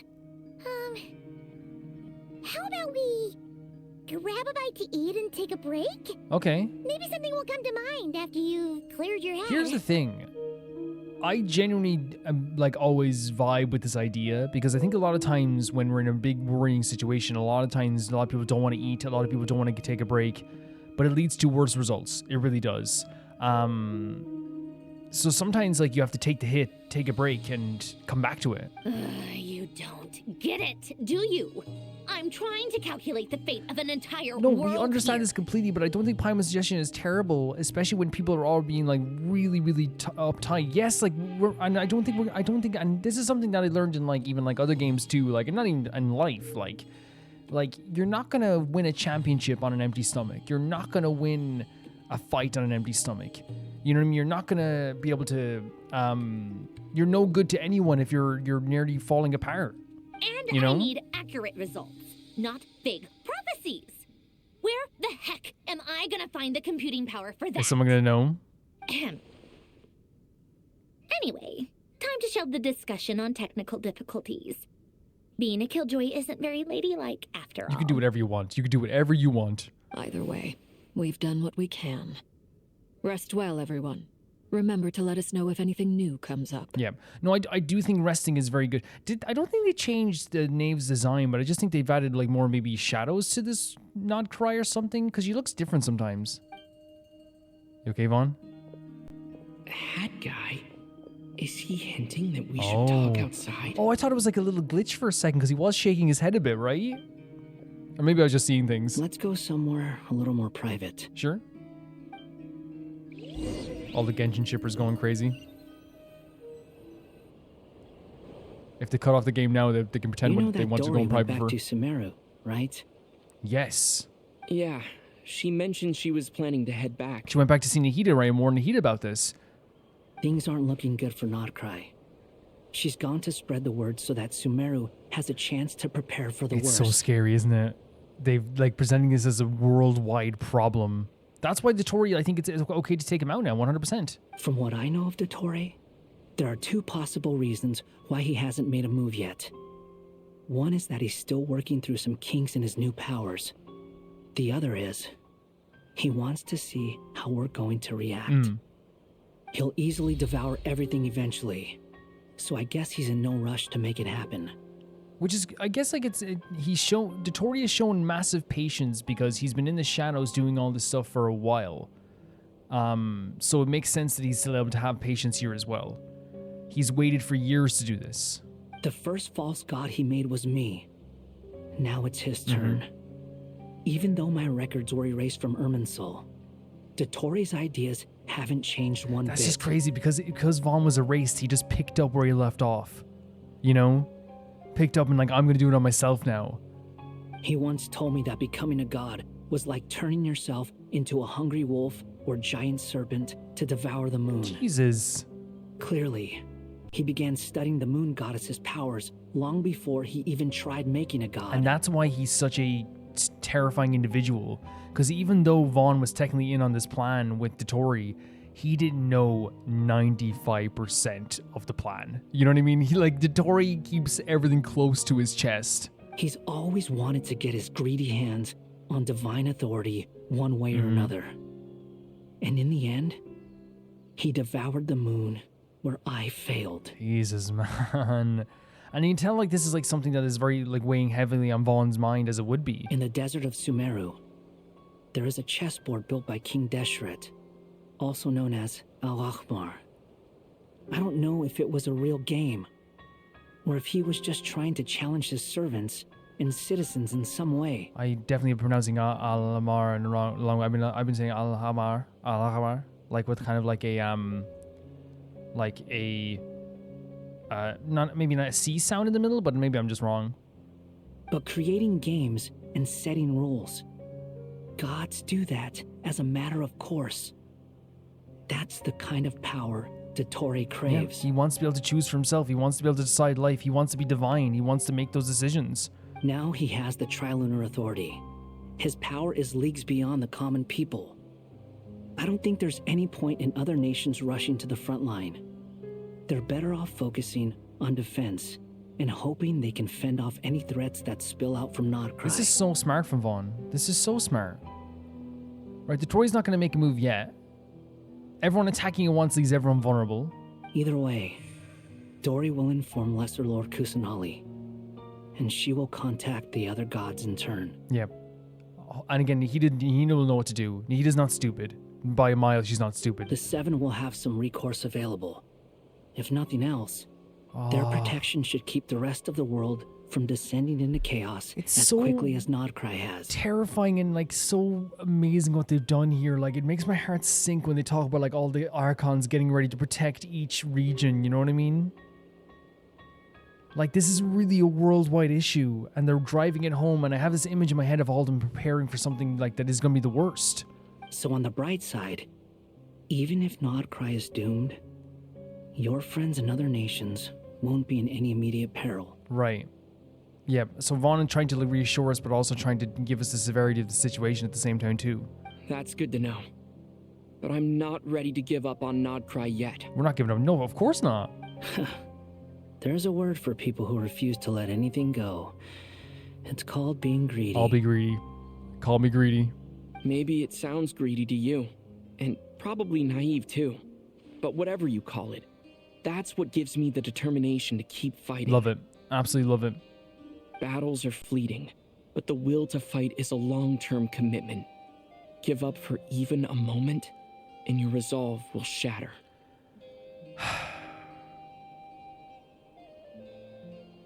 And this is the Traveler. A will to fight is a long-term commitment. What has he done for all these regions? Anyone else would have just been retired by now. He has done what some army generals might do. I'm not saying even army generals wouldn't do what he did. You know what I mean? That's the thing. On his lunch break, he does what an army general does. A good army general, by the way, not, some awful one. Not that there's like some amazing army generals out there, but you know what I mean. Like he has done stuff that would make anyone retire almost instantly, and he keeps going. Why do you always feel the need to do the right thing? No one is born to be a savior. Buddy, you literally saved her life twice. Don't even. I want to grab his cheeks. Buddy, you literally saved her twice. Twice, okay? My baby, you did it twice. He's so adorable whenever he does the stuff when he does the, why do you do this? Why do you do that? It's because, buddy, you're doing it too. You don't want to say it, but you are. I mean, who's going to criticize you if you fail or give up? It's so funny because Vaughn is 100% like someone who has gone to the point where he wants to not impress people, but make people happy. He wants to save people. So it almost feels like when he's asking this question, he's trying to like maybe reaffirm his own feelings of like, am I doing the wrong thing for now putting everyone else's feelings before mine? Don't take this the wrong way, but Dottore said something similar to me. I guess the Fatui attracts people who don't believe in saviors. I don't think it's fair to say that because Vaughn has saved us multiple times at the risk of himself. He just literally did. Not necessarily. It's less about belief for me. I just want to know how determined you really are. After all, I don't owe anything to anyone else here. Wow. Only you. And dude, it's so crazy because he's still, even now he's like, you owe me, he said last time. He's like, he will save her life 30 times and still be like, I owe you something. Their relationship is so strong with each other. Again, because it was the Traveler who saved him. It's the reason Vaughn gets to move forward and have a better life and have a happier life is because of the Traveler. You look kind of worried. Wow. I never thought back when we saw him in Inazuma, we would have the Traveler sitting here saying you look kind of worried to Vaughn. If your arch nemesis was about to achieve their ultimate goal, I think you might feel a little worried too. And it's so normal to feel that way. It's so normal. That's true. Dottore is about to become an omniscient, omnipotent deity. That's gotta be a bitter pill to swallow. 100%. Still, you're calmer than I expected. Obviously. I love this scene. I have to admit that my past self was a reckless fool who misunderstood not only the point of revenge, but how to achieve it. Okay. And as much as I want my vengeance, I know I'm not gonna get it by acting alone. Yes. If the world's taught me anything, it's to think before I act. 100%, because so much of his life that has brought him the sadness that still plagues his mind, that made him want to disappear in the first place, was because someone else was doing the thinking for him. Dottore was thinking for him at the time. Too bad it never taught me any other virtues, though. So, I am going to destroy Dottore. No matter what it takes. Oh my god! His eyes! Did you see them like almost vibrate and shake? Because he's allowed to be angry still. Even though, like again, as we said before, Vaughn did stuff that was bad. And now he's working towards that redemption. He's working towards making life better. We talked about what he did for Duran, what he's done for the Traveler, what he's done for Nahida. He has done so many amazing things since then. I love that they still have never gotten rid of that anger fully, because that's part of who he is, and we don't want to erase that anger fully. We don't want to erase his aggression, because he is also just like this very like, it's more like beforehand he was like a pit bull that just wouldn't let go, and now he's like our puppy. But we don't want to erase that passion he has still and that anger he has still, because it's directed in the right place now. You know what I mean? So, what's your plan? I'll get to that. First, tell me, what do you think of Sandrone? Amazing mind, hilarious person, actually very caring, even though she doesn't want to say she is. Just like Paimon said, she's a friend. Beautiful. Part of the gang. Absolutely beautiful. How much do you trust her? These are interesting questions. This is a serious question. Think carefully before you answer.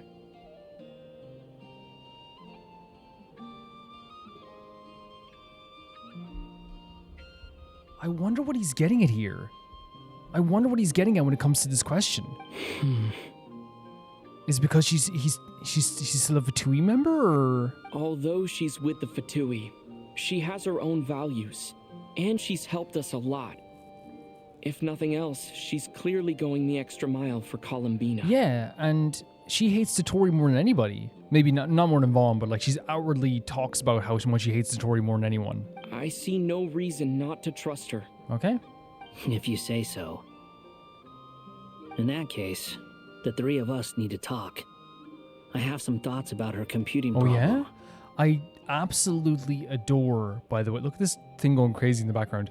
I absolutely adore that Vaughn, before he wanted to include Colombina, he went to ask us first. I genuinely love that, because again, the Vaughn back in Inazuma wouldn't have done this. How thoughtful is that to be like, hey, how do you feel about her? And then he goes, okay, I have a plan. It's amazing. It can be solved, but it will come with a cost. What's that? How much? If I can afford it, I'll cover it. Does he mean a monetary cost? Sometimes your heroism really backs me into a corner. You know that? So it is monetary? Come on, let's go talk to her. That was an amazing scene again. So many. Whoa! This is the first time we were able to move in a while. In Genshin, it's the first time in a while we meant to move freely in this world since the start of this quest. But yeah, I love that. I love that because again, it showcases Vaughn's growth. I think I think it's also like very good, complicated, as I said, like way of showcasing that like. Even though like the Traveler and the Vaughn have become much closer and the relationship's gotten much better 100%, the Traveler isn't like this omnipotent being who knows absolutely everyone's feelings at every single moment. Even there when he said to Vaughn, like, and even Vaughn said he was wrong. When the Traveler said like, oh, well, all the Fatui think this way, I guess. Vaughn's like, no, buddy, I'm like literally trying to figure out how you feel. You know what I mean? I'm trying to like ask you questions and stuff like this as well. I'm trying to ascertain the situation better. And I love that. I love they show like Vaughn is like, because again, there's a split second where you would be like, maybe that's just how Fatui think, that there's no such thing as heroes. And Vaughn's just like, no, man, this is not what I'm thinking right now. That's not my line of thinking. Because again, this whole idea there's no such thing as saviors is the Vaughn has actually saved us this episode. Vaughn will save us again. He saved us during the summer event last time too. Like he will do it again. That's the person he is. But also like this whole idea of like his want for revenge for the Dottore. To now be like, instead of just being like, I want to kill Dottore, which again, he's totally justified in doing. If right now he killed Dottore, he'd be totally justified and it'd be 100% okay. Let me go. Go. Go. How's this work again? Music's so good, isn't it? So good. Oh, it's over there. Okay. Come on, let's have a conversation beside the big whirling machine. So I was saying about the thing. But yeah, he said like, I want revenge, but I know it's something I can't do alone. He's starting to think for himself rather than having other people think for him. He truly is like becoming something that is much better than what he was before. He is acknowledging people that cared for him and helped him, while also showing a change in his personality. As he said, he's not gotten rid of that aggression, but I don't want him to. As I said, he was a pit bull before that would not let go of the bone, of the arm, and it was dangerous for him. And now he's I don't know dogs real, like what, a Labrador? Now he's like a Labrador who has a little bit of like a mean edge, you know? And we want him that way. We don't want him to change completely. I don't want that.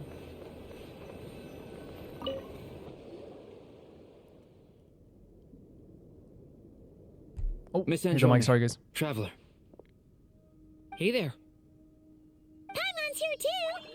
She was just helping them sort through their things. How did your chat go? That was fast. The call only just ended. Well, you said it was urgent, so we got here as quickly as we could.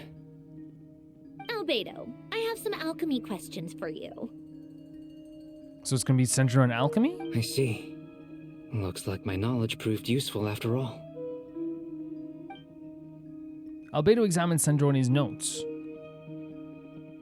If I might ask, what is the end goal for the modified formula you'll be using? I needed to predict the future of the entire world. But I've run into some teething issues since trying to implement Renee's theory of the 4 orthants. Okay. I see. I'll have a look at it. Still, computing power is the real issue here. How do you plan to solve it? About that. About that? That's been sorted.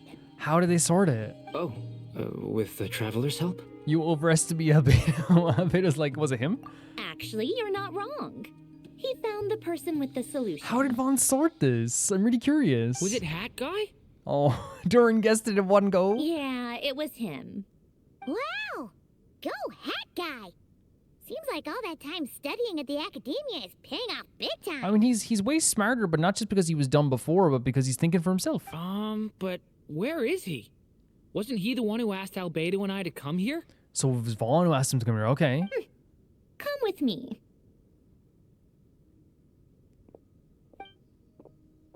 What the hell? Hat Guy? What's happened to him? What is he's like floating, he's like meditating. Hat Guy, can you hear us? Oh, I love that like to us like he's meditating, but Durin's like, what the hell is this? Please wake up. No response. I guess he's in hibernation. Yeah, oh my god, but Durin again, like this is his other older brother running over to Vaughn and being like, please, let me know what's happening. Hat Guy mentioned that he was a puppet. It seems that his functions are currently shut down. I presume this has something to do with the solution to your computing problem. Wait, are they gonna use Vaughn? That's right. He and the Traveler came to see me. Are they gonna use him as a computer? Wait, what? You have a solution? How does this work? Would you calm down? Why do you always react so hysterically to everything? Oh my god, Vaughn talking to her like, well, actually, Vaughn talks to like people like this all the time. I was gonna say talking to her like he knows her, even though he doesn't know her, you know? Excuse me? How would you know? You shouldn't be so quick to judge complete strangers. Oh, if only you knew. Very bad manners. If only you knew. Oh, please. It doesn't take that long to figure out that you have a temper. Oh my god, if only she knew. Where does a mere student get that kind of confidence? It's so crazy that like he has like an advantage and also a disadvantage in life where he doesn't have the same connections. Again, that's horrible, not having the same connections you have with people before. But now he also like is using it to play up this stuff with Marionette, which is very funny too. I've actually published more papers than you. Oh my god. Not that status counts for much. Even Paimon's applied for academia admission. Paimon's amazing and smart and incredible. Look at her. But yeah, Vaughn publishing papers. We know he's been doing research papers and he's been going to class. I'm so proud of him. Look at Paimon. I'm so proud of Vaughn. Huh? Are you serious? See? This is why I can't be bothered to explain myself. She recognizes no one's skills but her own. She's very self-confident. But yeah, like Vaughn, we know that he was like rewriting books. We know he was going to class, so it makes sense he would be writing papers. Like, you know, that's what Layla was doing as well. Like, that's what you do in the academia. Okay, fine. I'll hear you out. So, tell me, how do you propose to solve my computing power problem? This world itself is constantly processing all kinds of information. If it's the world's future you're trying to calculate, you need a processing device that's designed to cope with that volume. Is he talking about himself? Is he? Easier said than done. Only Irminsul can handle that kind of... Wait. Wait. Is that what you're suggesting? There's no way. But surely we can't just plug my formula directly into the ley lines. They're actually going to use the ley lines? You should be able to tell that I'm not human, right? Neither's the Marionette, right? Yeah, I noticed. The technology, though, seems pretty ancient. Very different from Fontaine's. It's a completely different system. Yeah, it's two technological beings, like, conversing with each other right now. Conrian, to be precise. I'm what they would have called a puppet. Whenever it's so weird because I never see him as a puppet anymore, so when he says the word puppet, you know, and Conrian as well, it's like, it's really like such a big, like, hit to the face. Puppets need an energy source and processing power. The artisans who built them sought out the materials most suited for that purpose. You? Do you mean... You're gonna use him. The Traveler and I have talked it over. He's willing to vouch for you. So... What? I'll allow you to borrow my core for your calculations. This is like giving someone your laptop in college to like for a second, but in this case we're giving them Vaughn. It was built using wood from a silver white tree, which makes it a small part of Irminsul. Incredible. Incredible. Conrian technology and Irminsul wood. Who in the world could have built you? I mean, like, that already, like, if you replace just the words, all the words about Irminsul and Conrian, already this is like, it would just be enough to be like, oh my god, you know? But Conrian technology and Irminsul wood, like, when you really boil it down to what because we always see him as just like human now, when you boil it down to what Vaughn is, it's pretty impressive. Are you sure about this? A puppet without its core will cease functioning completely. And if it's left in that state for too long, it might not recover. Really? You could die if you do this. You do realize that. We don't want you? that. That's the last thing we want. I can put 2 and 2 together. Yes. No need to rub it in. Yeah, but we don't want that to happen, so you make sure that doesn't happen.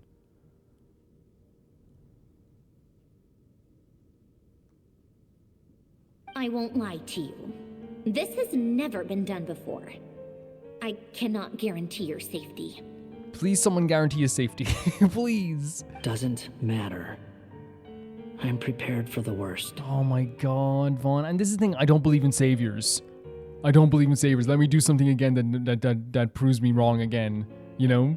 Did you two actually talk this through? Is he... Are we really considering this? We are considering this, I guess. Guys, I don't know. I know what's gonna happen. That's the only thing. So I'm gonna have to like deal with it. But the worry that's gonna be etched in me is crazy. Yes, we discussed it. The bottom line is, he trusts me, and I trust you. Wow. It's a decision based on trust then. So I guess I gotta put my trust in everyone as well. It's not that I don't trust them. It's just like, I know in Genshin things can go wrong at any second at every single moment. Let's give it a shot, shall we? You know what I mean? It doesn't matter how talented people are. Things have gone wrong in the past and they will go wrong again. Honestly, I have no clue where this kid even came from. But for whatever reason, he lent me his core to use in my formula. Computational hub. Yeah, like this is again, I know I'm trying to beat a dead horse here again, but that's it. He's once again self-sacrificing in some way for other people. You can see the growth in his character constantly. I'm very close to finishing my calculations now, and the core is currently in use. So I'm sorry, but I can only show you a sketch right now. Okay. This is what the core looks like. It's so pretty. A silver white branch. It certainly matches the legends told about Irminsul. Yeah. I know that Albedo has like, because Albedo doesn't elevate his voice quite a bit, but you can always tell when he's like really, really either excited or like, whoa. Is Hat Guy gonna be okay? Oh, Durin. And of course Durin will be asked to go. That's his older brother. He's not gonna die, right? Right? And oh no, like we have to put, again, I'm terrified of that too, and Paimon's so right to be terrified, but we have to, I guess, put our trust in the marionette and in Vaughn and in ourselves. In theory, he should be fine. As long as we put his core back in time. I don't like the word in theory, or the term in theory. That, all I can say is that I'll try my best to avoid risk and make sure the core doesn't sustain any damage. I think I know why you called us here now. Someone needs to watch over his body and make sure it's protected until the process completes. Well, that's also terrifying. I wouldn't have even thought of the idea of protecting his body, but now when I'm thinking about it, it's like, are they planning to do a scene where like someone tries to attack him? Correct. He said that the only ones he trusts here are you two. And the Traveler. That's so And the Traveler amazing. will have other work to do. That's so amazing. Again, I totally get the idea of someone who's betrayed and someone who's manipulated being very weary of trusting people all the time. So it makes sense that that Vaughn as a character asked us if we trusted the marionette because he didn't trust her fully, And now since we trust her, he's like, okay, I'll trust her. And then the other two people he trusts are his younger brother, Durin, and his younger brother's older brother, Albedo. Look after Hat Guy for me. Of course, please look after him. He will have our undivided attention. Yeah. Again, I don't believe in saviors. Not that he didn't say that, in fairness. He didn't say that. He just said that, like, he was just trying to, like, I think he's the type of person that likes pressuring you with, like, some questions to get your feelings out, right? He's the type of person that goes, like, and so what would you do then? Even though he knows that the answer. He wants us to get the answer sometimes. Aw, Hat Guy. Yeah, once again, self-sacrifice, once again. On a more positive note, things are progressing steadily on my end. I'll call everyone in for a meeting once the results are out. Really amazing stuff. Sandrone returns to her initial question. She and Albedo enter an in-depth discussion. I love their dynamic. Like, legitimately, they could have their own, like, Cartoon Network special. It's so crazy that's just a part of Colombina just there. You and Paimon and Durin stand next to Hat Guy, keeping watch over Silent Body. You've never seen him in this state before. Again, it's so weird to have him be so vulnerable, right? Because he's a character who, like, obviously has opened up to us, but he's always very guarded. To be so vulnerable and out in the open like this. Please be okay. Please always be okay. The worst case scenario with the core removal is either a system reset or a total loss of function. But I'm not afraid. A quiet death should have been my fate long ago. Don't even try this. Don't even try this whole thing. Don't even try it. A core is completely different from a heart. It's like another vital organ entirely. I never believed it could be a true replacement for what I sought. Stop. Do you remember when he reached out for the Gnosis? Do you remember when he reached out for that Gnosis? He always wanted a heart. He always wanted something in place of his heart. And when he reached out for the Gnosis, he saw that as what made him him. Something that made him special. Something that was like his heart. But in the end, it turns out the core was more useful to me. Pretty funny when you think about it. Stop. It's like the punchline of my entire life. He's saying that, like, he never thought of it as an actual, like, heart, but it ended up being more useful in his eyes than a heart, I guess, is what he's saying.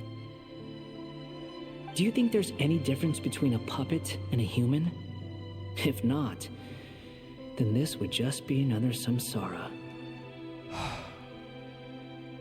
I want to say this right now, the whole idea with the idea of a difference between a puppet and a human.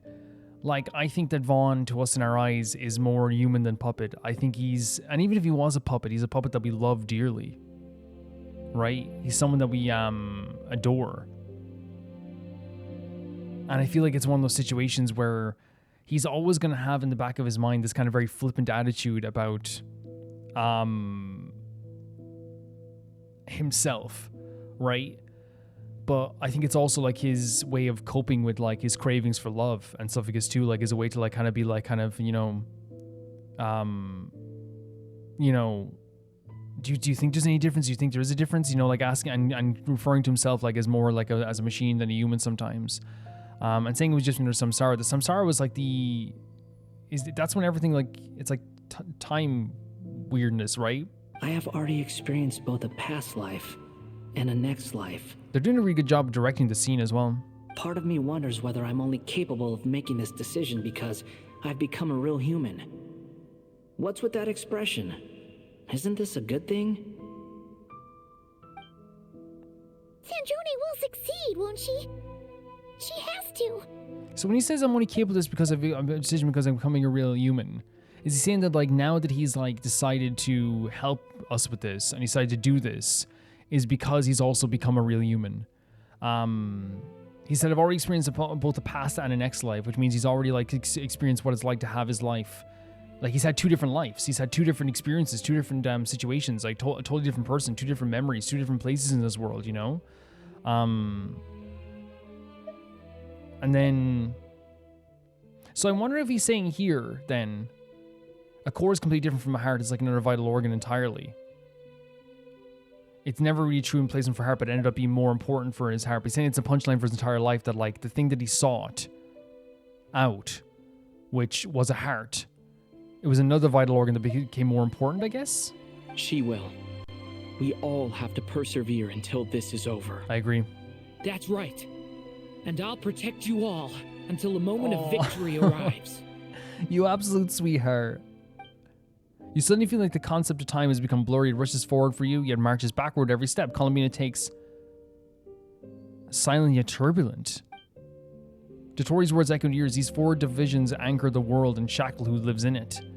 He may be deranged, but he understands well the rules of his world, which now test you all.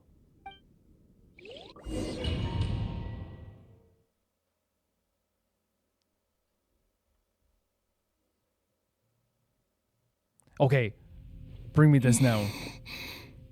Who are you? Who is this? Is it another Hexen Circle member, do you think? Or it could be someone different entirely.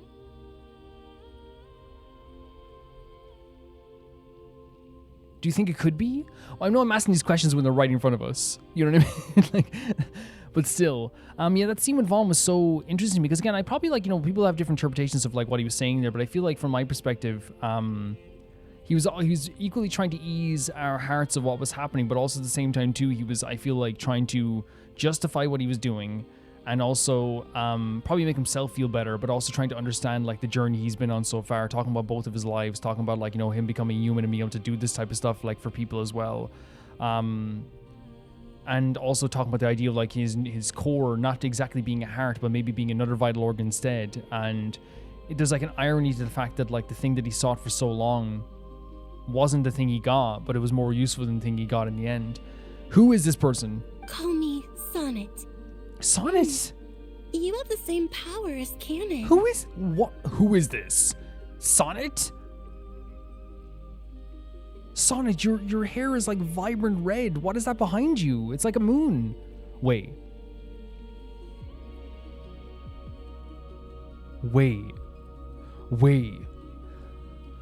Are you one of the moon goddesses? Sonnet. Yeah. So, you're the goddess of the iridescent moon? Oh my god, it took me a second there, guys. I was like, who is this? Wait, no, it's one of the moon goddesses. Oh, goodness. You recognize me? Oh my god. Well then, what's your name? Holy freaking hell. We can't brush past that we literally are staring right at a moon goddess. Colombina. She's so tall. Colombina Hyposelenia. That's her full name. I cannot believe this. A fully designed moon goddess? That's obviously Colombina is one as well, but you know what I mean? Like a fully designed moon goddess that we've heard about for so long. She looks like she's floating. She's so tall. Hyposelenia. What a lovely name. Did you choose it yourself? Man, I don't know what, my heart is racing because I don't know what to even think. I didn't expect this at all. Like, we're looking at a freaking moon goddess. And Genshin just casually drops her in front of, Colombina. It was a joint effort between me and my friends. Really beautiful stuff. Friends? You mean your friends in the heavens? Huh? No, our friends... Oh, she's from the past? Oh, is this... Oh, sorry. You must be exhausted. I apologize. Hang in there.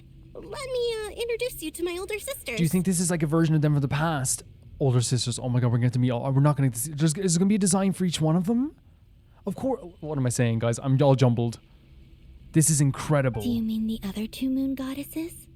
Arya and Canon? So she says we have the same power as Canon, which means we took over for Canon, obviously. Guys, sorry I forgot the names for a bit. I was just literally just like, Canon? Sonnet? The air taken out of my body. Wow, you sure know a lot. Hey, does that mean that our story goes on into the future? I never thought the moon goddess would sound like, and I don't mean this as an insult. She sounds like the sweetest Nickelodeon character you ever met in your life. You know what I mean? But she's from the past. It's clear that she's the version of them that was still alive, maybe even before the war, the funerary flames. I'm guessing that's what's happened here. Because if this was a moon goddess still alive now, I feel like they would be well aware of a lot of the stuff happening. Oh, I guess that wasn't the best question to ask. This is so crazy. Guys, I'm not going to get over it. It's alright. We were prepared for that possibility. So they knew that at some point they might fade away? She's so tall. You could say we were too prepared. I can't even remember how long my sisters and I have been here by this point. For real? When did you get here? Stop. How long has it been? This music as well? Sure, but it feels like it's been Guys, forever. We're following a moon goddess. Are you feeling alright? You look a little unwell. I can hold out a while longer. Oh no. Guys, I don't know if I'm prepared. I don't know if We don't have far to go. The place where my sisters and I are based is just up ahead. Is that a beating heart? Don't worry. They're both really nice. I'll introduce you. Guys, this music is absolutely incredible, beautiful. It's like so mystical and magical. I cannot believe this. There's no way. I keep saying there's no way, but like we're here. It's right in front of us. Oh my freaking god. Oh.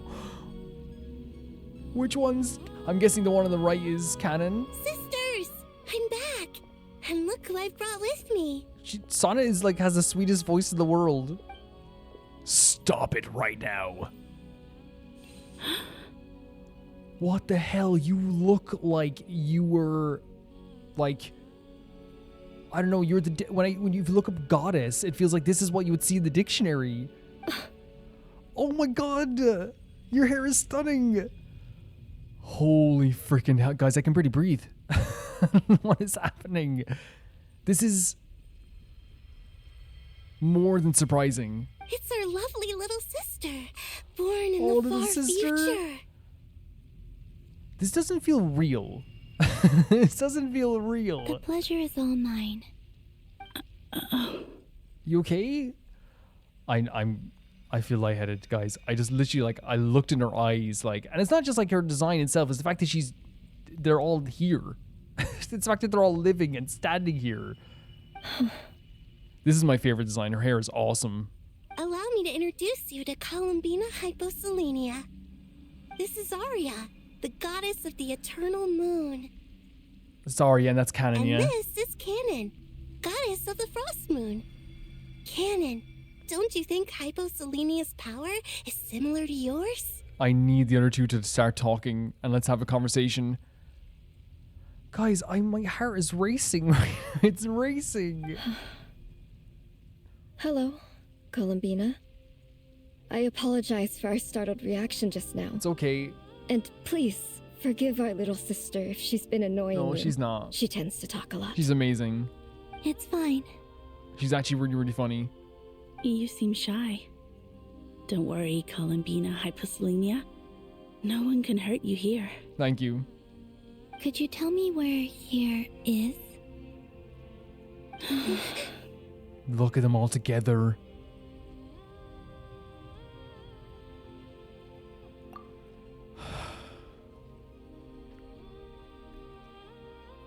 I feel as though, like, you know when you do something in life, and it actually, and you know what, like, it's not that it feels like it's a dream, but I'm saying it kind of feels like it's not exactly happening. There's something about it where you almost become aware of your surroundings, and you're like, this doesn't feel very right, you know? It doesn't feel real, even though it is real. This is what it feels like when I'm looking at the three of them. Please, I must know. My dear sister, this is where Tevat's original ruler, the Dragon King Nibelung, imprisoned the moon goddesses. What? This exact location? What? Yeah, exactly. You're scaring her, Canon. I mean, it's scary. No, I'm fine. Please, continue. Nibelung, our original master, created Jesus us in the Christ. distant past to maintain Tevat. But he left this world and traveled into the dark universe beyond, to explore worlds vaster still. So he went on to explore the worlds as well. I'm gonna have to get a grip, guys. I'm gonna have to get a grip. I'm gonna have to get a grip because they're giving us information here as well. Day and night, we fulfilled our duty in the heavens until the day that the first descender arrived. First descender. The great ruler of the firmament. The heavenly principles. Jesus Christ. Is that what later generations call them? I see. But we did not reject them at first, nor did they seem to harbor ill intent towards this world. We coexisted in peace. They were like a guest in our home. And that's why, from our history knowledge, Nibelung, every time I look at them, I'm just like, what are we looking at? That's why, in the history you know about Nibelung, he thought that they betrayed them? Slowly, however, we came to realize that our guest had a growing desire to change and dominate the world. And you didn't stop it? No. There was an order to the rules they set up that Nibelung never taught us. Which is? We wanted to know if this order would bode good or ill for Teyvat. Okay, so they were setting up something else that you guys wanted to wait and see if it was going to be good or not. The moons are really beautiful behind them as well. Okay, Sonnet? Actually, I think Sonnet might be my favorite design. The pink hair is really beautiful. All right. Canon and I wanted to know. Sonnet was against it from the outset. Ah. We heard something like this as well. One of them was against it, right? Later, we discovered that this great ruler of the firmament bore an almost paranoid hostility toward the desire of certain life forms to seek power. Or perhaps they feared them. So the heavenly principles grew paranoid that of anyone else trying to gain power besides them. I think that lines up with a lot of the feelings we might have, right? They would even cast down celestial nails as manifestations of their power to punish the civilizations of the world. And we saw below. that, right? We definitely saw that. With what, and you saw that in the desert, right? We've seen that in many places. Only this was far beyond mere punishment. It definitely was like devastation. Right. Their rules brought order, but the price people paid for merely testing the limits of those rules was far too great. And that's why, like, when I always talk with the Dottore, and I'm like, this is a great shot as well. When I was talking with the Dottore, I always say, like, if someone came to me and said, let's take down the heavenly principles, I'm like, let's go, buddy. Get in the car. You know? But it's the person behind it and the actions behind it. I did everything in my power to help the punished escape catastrophe, but still, too many lives were lost. You can tell in their voice as well, there's like a pain talking about this. Look at this shot as well, just seeing him in the distance is insane. The ancestors of the Frost Moon Scions were some of the ones you helped. But just when we had decided to take countermeasures, the Dragon King, Nibelung, returned. Yeah. And I think that's when he thought that you were working with them. And so began the War of Funerary Flame. So, that's the name the world gave that war. I love that they keep saying this because, again, it showcases that, like, they don't have full knowledge of everything that we would have called, you know, because again, it's sometimes things in the past are named by people in the future, like, in a different way than would be named, right? 100%. Well, who won in the end? They don't even know who won? As far as I know, the Heavenly Principles won, although it came at a great cost. They remained in Teyvat, where they continue to rule to this day. So that's the thing, it's like they were destroyed right during that war. So they wouldn't have known. And the world's original master, the Dragon King Nibelung, was destroyed. Yeah. That's a crazy thing to hear all of a sudden, isn't it? And what of the moons? Are there still 3 moons in Teyvat's skies? You can tell us the truth, Colombina. We know we are but remnants of a bygone So age. the remnants. We are prepared for the answer. Yeah, and it's hard for Colombina, but like I think that like they deserve to know the truth, right? Only the frost moon remains. But it has been cast beyond the false firmament by the heavenly principles. The eternal and iridescent moons were both shattered during the war. You can hear in them like that's even that sigh they had there is so difficult to take, right? So death finally came for us in the end. Ah. Sonnet. You can tell Sonnet, you know, the younger one definitely takes it. They all take it hard, but you can definitely see she openly takes it very difficultly. But you're still here, aren't They said you? something about remnants, right? A moon goddess cannot live without her moon, Colombina. This is so magical. This is straight out of a freaking fantasy movie. Look at this. She's right. That's why I began to disappear. Because the frost moon is cut off by the false sky. How much worse it would have been if it were outright destroyed. True. Very true. Our souls may endure within this lunar palace, but if our moons are destroyed, then we shall disappear the moment we depart from it. So, if they leave this place in particular, they're gone. So the only reason they live right now is because they're being contained in here. But if they leave this place, the moons will have them destroyed. They'll depart. I'm sorry. There's no need to apologize to us, dear sister. I love that he keeps saying sister. It means so much to me. Because I feel like, you know, all this time of Colombina trying to find her place on this earth, and she finally found it, but now she also, like, showcases that, like, there's also, like, another group of individuals that also called her family, you know? If anything, we owe the world an apology. For what?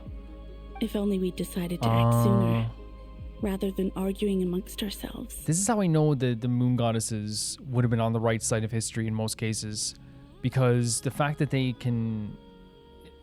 The debate that they had was clearly very okay to have, but still they see it as something bad because it affected them and affected the world so badly. all the more reason not to spend this time in regret and repentance. It's not their fault. I want to make it clear. Their decision making only affected the world because they weren't able to do something because they didn't make the decision quicker. But the problem is that it wasn't them. They were stuck in between a battle between two immense forces. You know what I mean? Like, it's not their fault.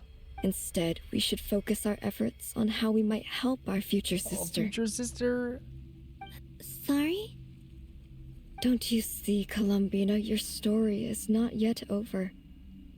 Is that not why you are here? Hearing that from the original Frost Moon Goddess. Whoa. What? It's done. Wait, what? Initiate numerological array. She's done it? Continue running primary process. Calculate the world's fate through extrapolation. And identify nodes of potential change. Secondary process, scan for moons. What? Still 4. The number of moon marrows hasn't changed. Okay. Wait, let me think. Is it possible that there's something I've been misunderstanding about the moons all along? Please tell us if you have. You just stare still. Variables in the world. Once again about the variables. I know where potential variables within the world come from. So what about the moons? Are there any variables there? Okay. I think when Colombina starts speaking, when Marinette starts speaking, I just have to kind of like let it take me along for the ride for a bit. Like their life or death, for instance. What if being alive or dead makes no difference to a moon? What? But that's so strange. Even immortal gods can die. Why would the moons alone be? Wait! I've got it! What did you get? I've got it! If alive or dead is considered a variable, we might have had this wrong the whole time. No one ever said that a moon marrow equals a living moon. We just made that assumption ourselves. I'm gonna let her keep going. Initiate secondary process. Scan again. This time filtering out interfering perimeter. Moon marrow. I don't care if they're natural or artificial. Get them out of my search results. Okay. She's like filtering stuff like you do on Google. Is she saying that this whole time we thought that the moons would exist because there was... Because if a moon marrow exists, that means it has to be living?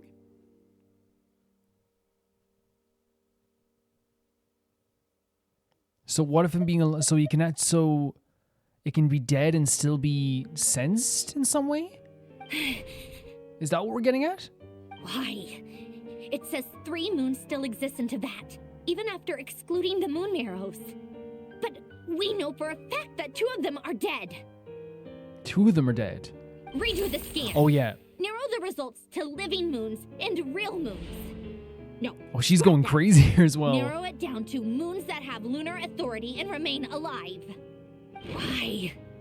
Why is it still 3? What does she mean by this? It's because she's saying that since Colombina took over for canon, that moon is still alive, but the other 2 should be dead?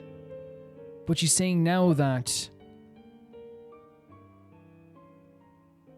moons that have lunar authority, so there's 2 moons that still have lunar authority that remain alive. What is this, Colombina? Has the world lied to us? Or are you the one pulling the wool over our eyes? Wait, what? My interpretation of this is she's saying that like the 2 other moons are supposed to be dead, but she's sensing that they're still alive. She's sensing that they still have authority in this world. So they actually haven't lost their authority and they're actually not dead.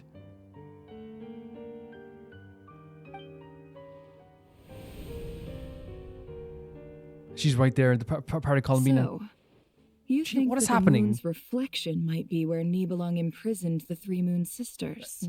Oh my god. They're on the right track. Yes, it would explain a lot, such as why that space would respond to a moon goddess's power, opening the moon gate at her command. Oh, so you think it's because they were in there at the time? It would also explain why Miss Colombina has been unable to leave, and why time flows in reverse there. Has been unable to leave? So it's because the moon goddesses are there too, and they're supposed to be there? In the messages she sent, Colombina promised us she'd find a way to return, but we have no way of knowing how, when, or where this might happen. The fact that she still has yet to reappear in this world indicates that returning from that place is no easy feat. We cannot afford to simply wait for her. So Anna's suggesting to go in and get her. So you're or trying to help saying her get out of there. If she could return by her own power alone, she would have done so long ago. It seems so. Yes, she certainly wouldn't leave it to this late stage when it's so touch and go. I've been giving this some thought, and I've come to believe that Luana's harm might be an anchor that she left behind as a sort of future waypoint. And it's just like, I've given some thought. I played Genshin Impact. I know this stuff.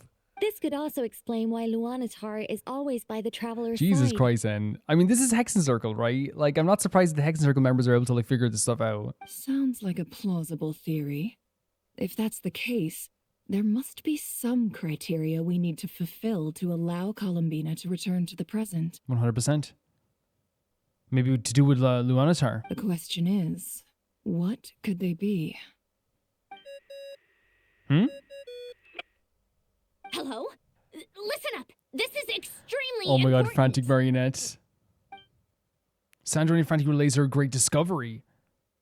Next, Nefer, Nicole, and present how else is impossible mystery starts to unravel and everyone starts to remember what joy feels like. Wow, what a way to phrase it. Colombina alive, but she may well exist in a form unimaginable to us. I'm still unclear on the details, but she's done something truly inconceivable in the past. And the clue to what she's done lies in the moon and Teyvat sky. What does that mean? She's done something inconceivable in the past? Truly amazing.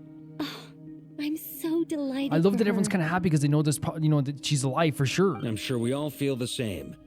And I'm sure Colombina is ready to get back here and fight by our side. This is really cool, them showing everyone talking, right? I'll keep my calculations going and try to find some way of coordinating with her. But that's not an excuse for everyone else to slack off, okay? All of you had better keep trying to think of solutions. Yep. How can the dead moons still live? And Luanatar. Yeah, that's also a part of Colombina as well. Do we think that somehow, if they're saying she did something in the past, that she was able to make the moon still live somehow, or make the moon survive somehow? Jesus Christ, these transitions. This is all going so fast. It's hard to believe that's what will happen in the distant future. It's a hard pill to swallow. I think it's what so there's something that Colombina did in the past that has affected the moons now, that they're still technically living and still have agency over the world. And it's something to do with Luanatar as well. Our authority is linked to the most fundamental rules of Teyvat. I suppose it's no wonder that many would covet that power. Yeah, 100%. And she just told him about Dottore as well. I didn't realize that when you said friends, you meant people who live down in Teyvat. Oh, poor Sonnet. That's so lovely. I always wanted to go down there and have some fun. If you all came down there right now, you'd blow everyone's mind. But like, yeah, it's interesting, yeah, because she obviously wouldn't know that she would have had friends down below, or would have been able to make friends down below, because that's something they weren't able to do themselves. Have you ever tried leaving this prison? Of course. Between us, we've tried everything. But no matter where we go, this space will eventually bring us back here. So it always draws them back. It's like the center of a whirlpool. Everything ultimately converges here, at the moment when Nibelung imprisoned us. In that case, have you tried using any of those pathways that connect this space to the real world? Interesting. So is that the golden pathways that Tholindis was talking about? Sorry? What are those? Or the things we've been going into, maybe. They're passages through which you can make small-scale changes to reality by using Kuvaki. The circular, like, memories. Or am I the only one who can use those passages? Because part of my soul remains in reality. Maybe that's what the Marionette was referencing, the fact that we did this with Luanatar. Kuvaki. What is that? Oh my god. I never thought we'd be for the moon. Like, it's actually a great way they're doing this, because the moon goddesses have been sold as, like, you know, they were these powerful beings who were, like, really treated horribly. But it's interesting that so much of, like, what we know now in the modern world, they just don't know. You know what I mean? I never thought there would be a situation where, like, Colombina would have to explain so much to them. But it's actually a very interesting take on, like, the goddesses, you know? You don't know? It's a unique kind of elemental energy found only in Krai, the land from which the moons arose. Oh. Well, it's true that the moons first rose up from the part of Teyvat you say is called Krai. Mm-hmm. But there is no difference in the elemental energy between there and anywhere else. What? What? Oh my god. Yeah, what? Could you show us some of this Kuvaki? Yes. Maybe if we see it, it'll make more sense. It's a great idea. It's a great idea. Okay.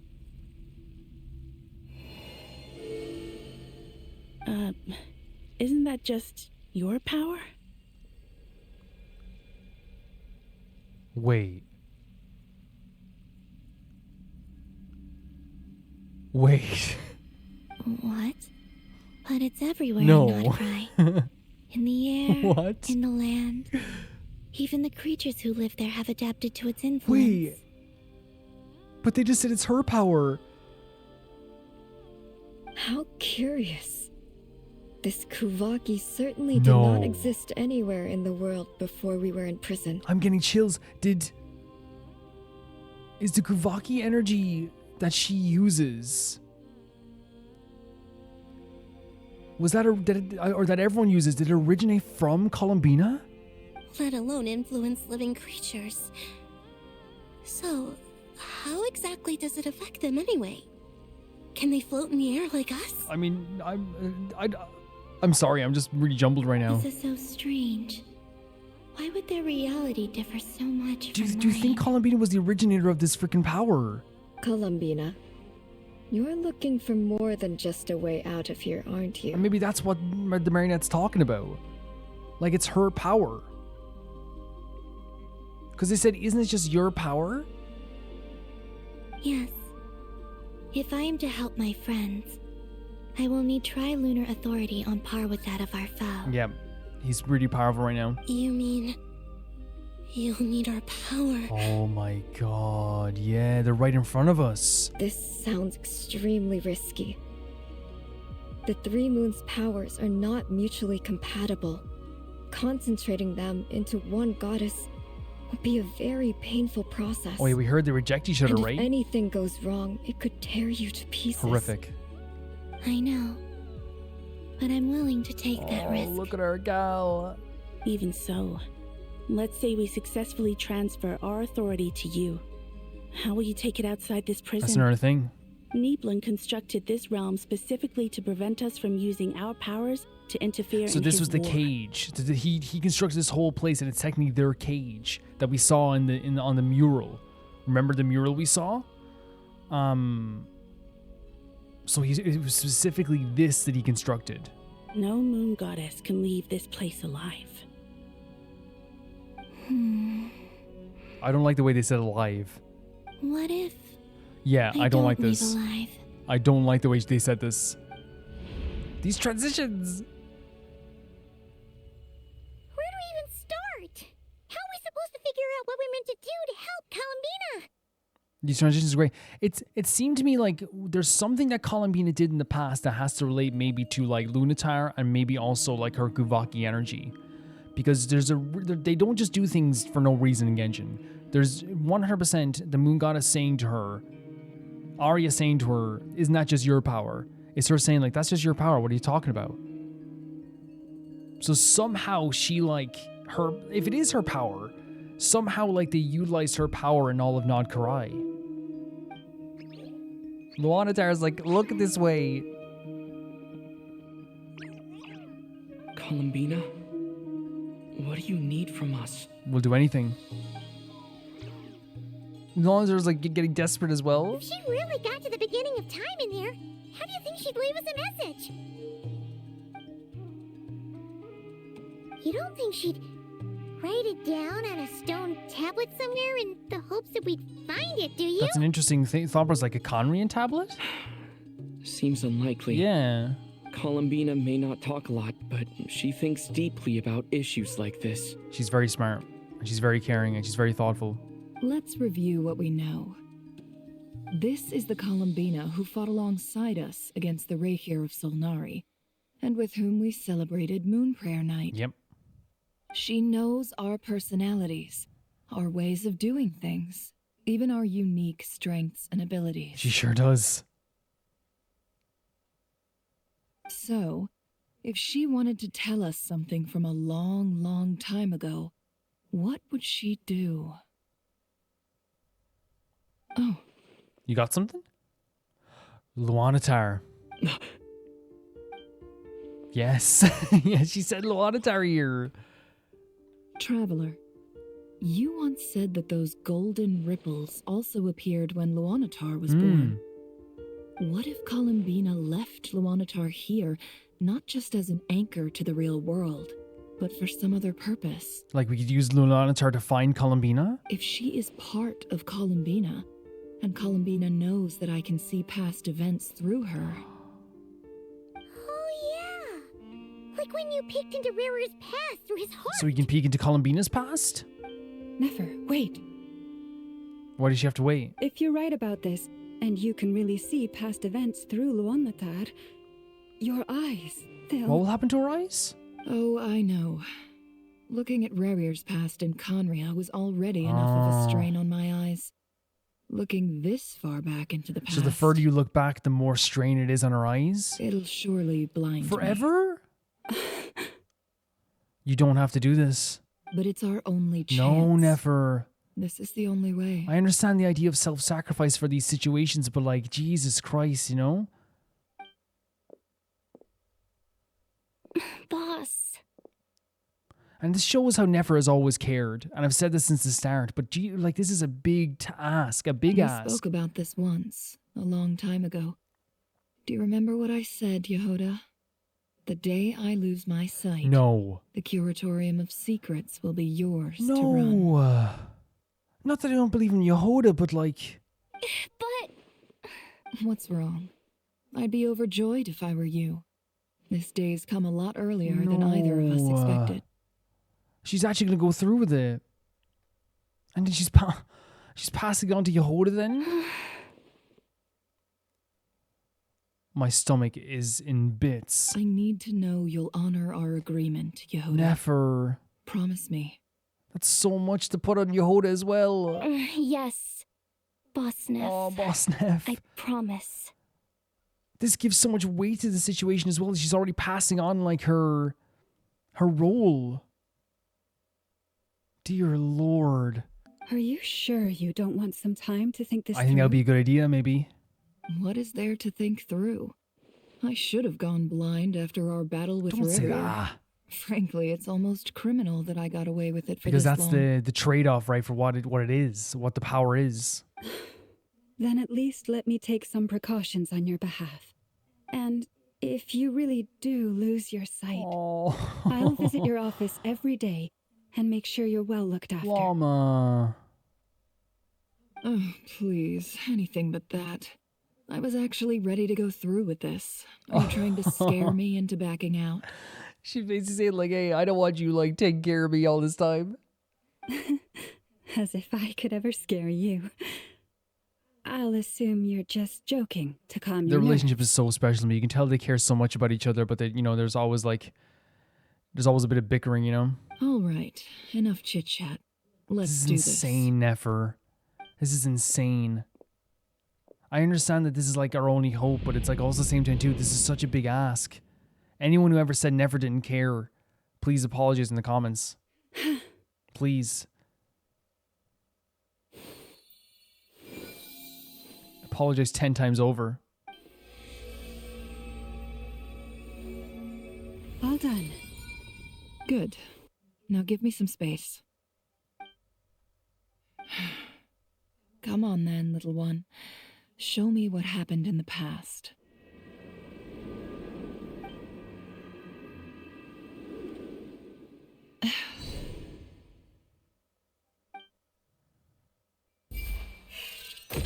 So freaking cool, isn't it? Between the Trilunar Authority... Is she seeing this right now? ...and the sole surviving moon, the Frost Moon. I think I might know how to get back. But... I will need my sister's help. Time to go talk it over with them. Oh, dear freaking Lord. Guys, I genuinely think we're not going to get another break after this. Like, I genuinely think this is go time. Because I think the reason why because they haven't done this in a while, where they've just been like, hey, walk around a bit. So I might leave the episode here and come back in the next one. I genuinely think we're not going to get, like, time to take a break after this. At all. The game does give you... I hit the mic again, sorry guys. The game does give you breaks in this world for a reason. With Nefer doing this stuff, I was realizing a lot of stuff about what's happening with Colombina. I suspect we're not getting a break after this. I suspect it's not happening. And again, I'm not complaining. It's just the way things are. Following me. Honestly, like it's a thing. Like, we are like with the. I know there's boss battles as well like that too, but it's like it's really cool that like they basically like. They have, and I'm not saying this as a bad thing because I actually think it's really interesting. Like they've kind of turned the last two acts into like one gigantic movie or something. There's like a lot of stuff here. There's like, and again, here's the thing: there is like gameplay there. We've attacked. We've had a boss battle. We've had multiple boss battles, but that doesn't change that. Like I think if you looked at the ratio, the majority of this whole thing has been, I say, 98% cutscene, right? Which again, I can totally get. If you're someone who's like, hey, that's so tiring, I can totally get that because by the end of these, like, as I said last time, I'm exhausted. But not in a way that I'm like, I think there's a different exhaustion. That's what I'm saying. It's okay if you're exhausted because you're like, man, I don't like the pacing of this. For me, I'm exhausted because they're so dense and so crazy what happens in these stories that, like, there's so many reveals per second, so many big information moments and character moments per minute, per second, that I come away from it kind of feeling like, Oh, you know what I mean? I think it's normal. I think it's normal for something so dense like this as well, you know? It really is. What's a good place to stand? I usually like stand where there's like a blank wall because it's easier like on your guys' eyes, I think, as well, but we can talk about this stuff as well. In terms of wishing on Colombina, what we're going to do is I'm going to wait until we finish this act. And the reason is because this could be the happiest ending you've ever seen. This could be the saddest ending we've ever seen. And I want to have something to pick me up again. You know? I want to have something to pick me up again. That's a sneeze. You might notice my internet's pretty okay right now, though. What you think? Thank you. I thought we were going up. Wait. Where am I? What? Oh, God. Where am I? Crazy. I think this is a good place to stand. Oh, we got mail?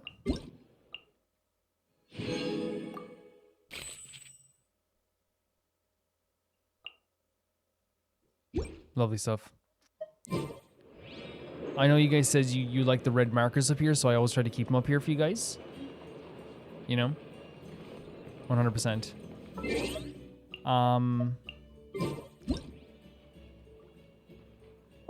He's thinking. He's thinking.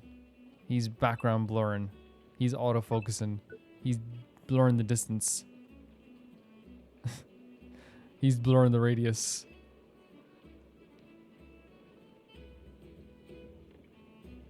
He's looking at the camera. He's hiding the character. We're turning off that background blur. He's confident. He's confidently thinking. I'll show you now. Let's see if he's actually confidently thinking. I know. Okay. This, again, just so impressive. We started off with the whole thing with Dottore, and I feel like, once again, like, Dottore has such a great way of manipulating people, but he also is a character who, like, doesn't understand human emotions on the basis of love, so he didn't fully understand the Traveler's, you know, reasoning for not going against, or for going against him. And in this moment, the Traveler does something that I think is actually really well written, which is he stabbed him in the back. Because the Traveler doesn't go around calling himself a hero, other people do. And this idea of, like, you know, having a stupid protagonist is something that always frustrates me sometimes. And it happens in wrestling too, where like the stupid babyface trusts the bad guy. It's like, why would you trust him? He's going to betray you again. And you make the babyface look really dumb. Babyface is what you call a good guy in wrestling. In this case, the Traveler waiting till he turned his back to stab him, to me, is so freaking cool. It's so cool. Because it shows the Traveler's not an idiot. The same thing happened recently, as we said in the Ineffect quest. He rushed towards those two dudes, not waiting to talk to them, and just tried to cut them down. Because he's not an idiot. He's seen some horrors in this world that anyone would like be terrified to see. Like, it's not surprising to me that he did this. It was surprising, but in the end, it's like, man, this is like how they've been writing the Traveler. He's not an idiot. And I love the way he said, like, you know, maybe it's not very heroic, but like, I got to do it. But still, Dottore was able to subdue him. Vaughn used his one element of surprise that he has, which is breaking through. Because Dottore didn't know that he knew how to break through that. But he did. And when he broke through it, he picked up the Traveler and zoomed off like freaking Superman himself. And in that situation, it was such a beautiful moment, such an amazing moment. But Dottore obviously like is going to redouble his efforts now. Vaughn said to the Traveler after this as well, basically like, you know, saving you is just as important as this mission. Defeating Dottore is just as important to me. And I think that showcases where he's at. And as you said, he is like, as you said, he used to be a pit bull that wouldn't let go of the arm. Now he's like a puppy that like still bites a little bit sometimes. But him saying that you're just as important to me as as defeating Dottore, that to me is acknowledgement that like he has people that care about him and people have done stuff for him, and he is all about life as well as he is about revenge. Revenge is in his whole life. He still cares about the Traveler and loves Durin and trusts Albedo. He has all these people that he does care about, like Nahida. He does have people he cares about. And not that I doubted that, because he's always been he's become very caring and he's helped us many times in the past, but it's just beautiful hearing him say that in such an open way. It was gorgeous hearing them say that. But yeah, like he sacrifices one element of surprise to help save us, and We got to get reunited with everyone as well, which was such a beautiful moment too, by the way. So amazing to see all these characters again. Paimon hugging us. They really wrote the reunion scene like incredibly well. The lighting here looks fantastic.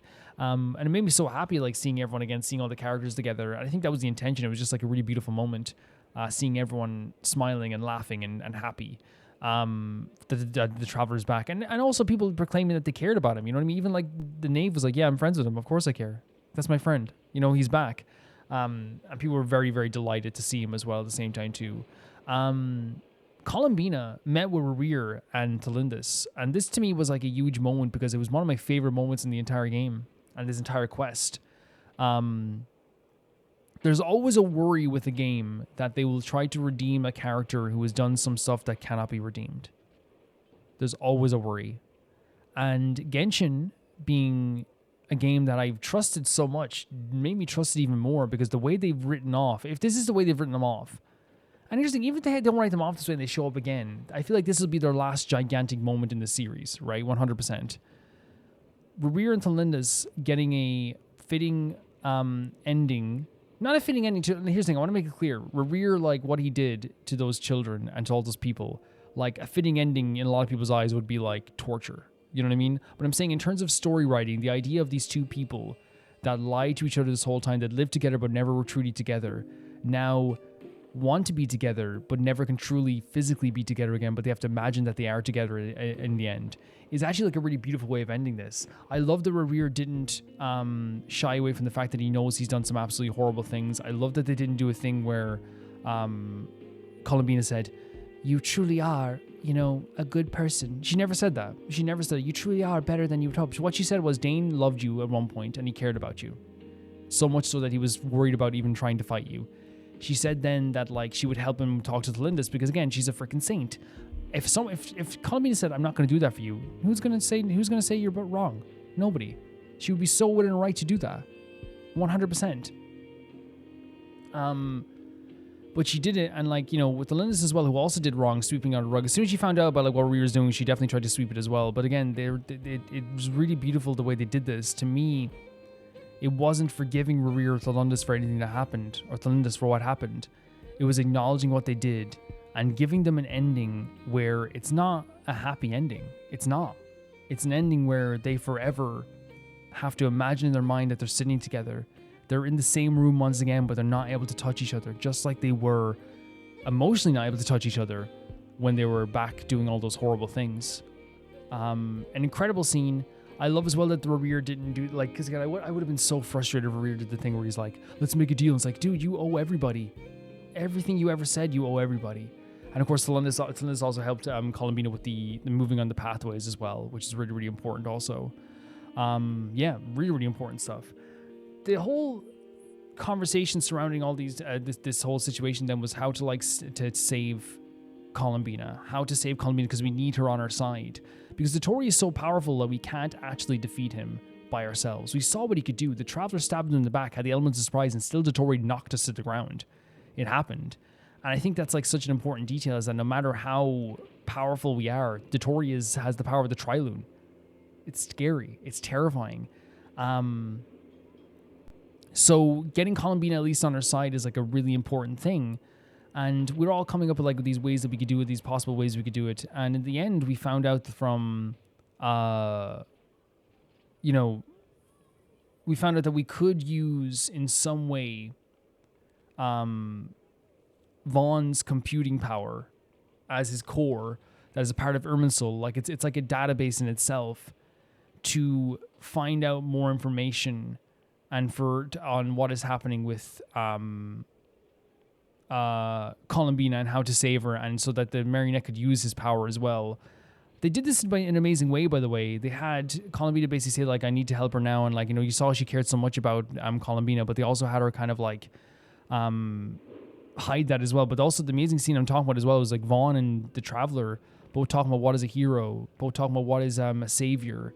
But it's beautiful to me because Vaughn trusts very few people still, as you would if you were someone who was manipulated heavily into doing some really horrible stuff. He trusts Durin, he trusts Albedo, he trusts Nahida, And he asked the Traveler if it was okay to ask Colombina to do this stuff because, again, he trusts the Traveler's judgment as well. So he's like, okay, I'll trust Colombina in this moment also. And he basically is there's just so much like to do with self-sacrifice in this world and the idea of being a savior and all this stuff, because 100% he is like putting himself at risk for this world as well. And it was the marionette realized something, and again, I could be wrong on what she realized, but she realized that the moons that were supposed to be dead were actually still alive somehow, and even if you remove the moon barrows, it still says there's 3 moons, so there's still authority somehow with the moons too. And that's also when N realized at the same time too that Lunanatar is probably connected or an anchor for some reason for Colombina also at the same time also. The marionette also said that Colombina had done something in this world that was actually like super impressive. And I wonder if that has something to do with her Kavaki energy or some kind, or Lunanatar as well. Because my theory now is becoming that like maybe the Kavaki energy originates from Colombina somehow. You know what I mean? Maybe that doesn't make sense. I don't know. Maybe people can be like, that doesn't make any sense. But it's just the way that she was told, like, hey, isn't that your power? You know? But still, some really incredible scenes here amongst the crew trying to figure out everything that's happening. I think it's like really cool to see them all together, like, you know, worry. No, it's cool to see them worry, but it's cool to see how much they like care about this situation as well, and how much they care about Colombina and they care about the Traveler and they care about all these situations. And it's not. And again, they even said it themselves. Never said it. We're not just doing this for the world. We're doing this for Colombina as well, which I think is a beautiful sentiment also. Everyone's working super, super, super hard is what we can say. Everyone's working so, so hard.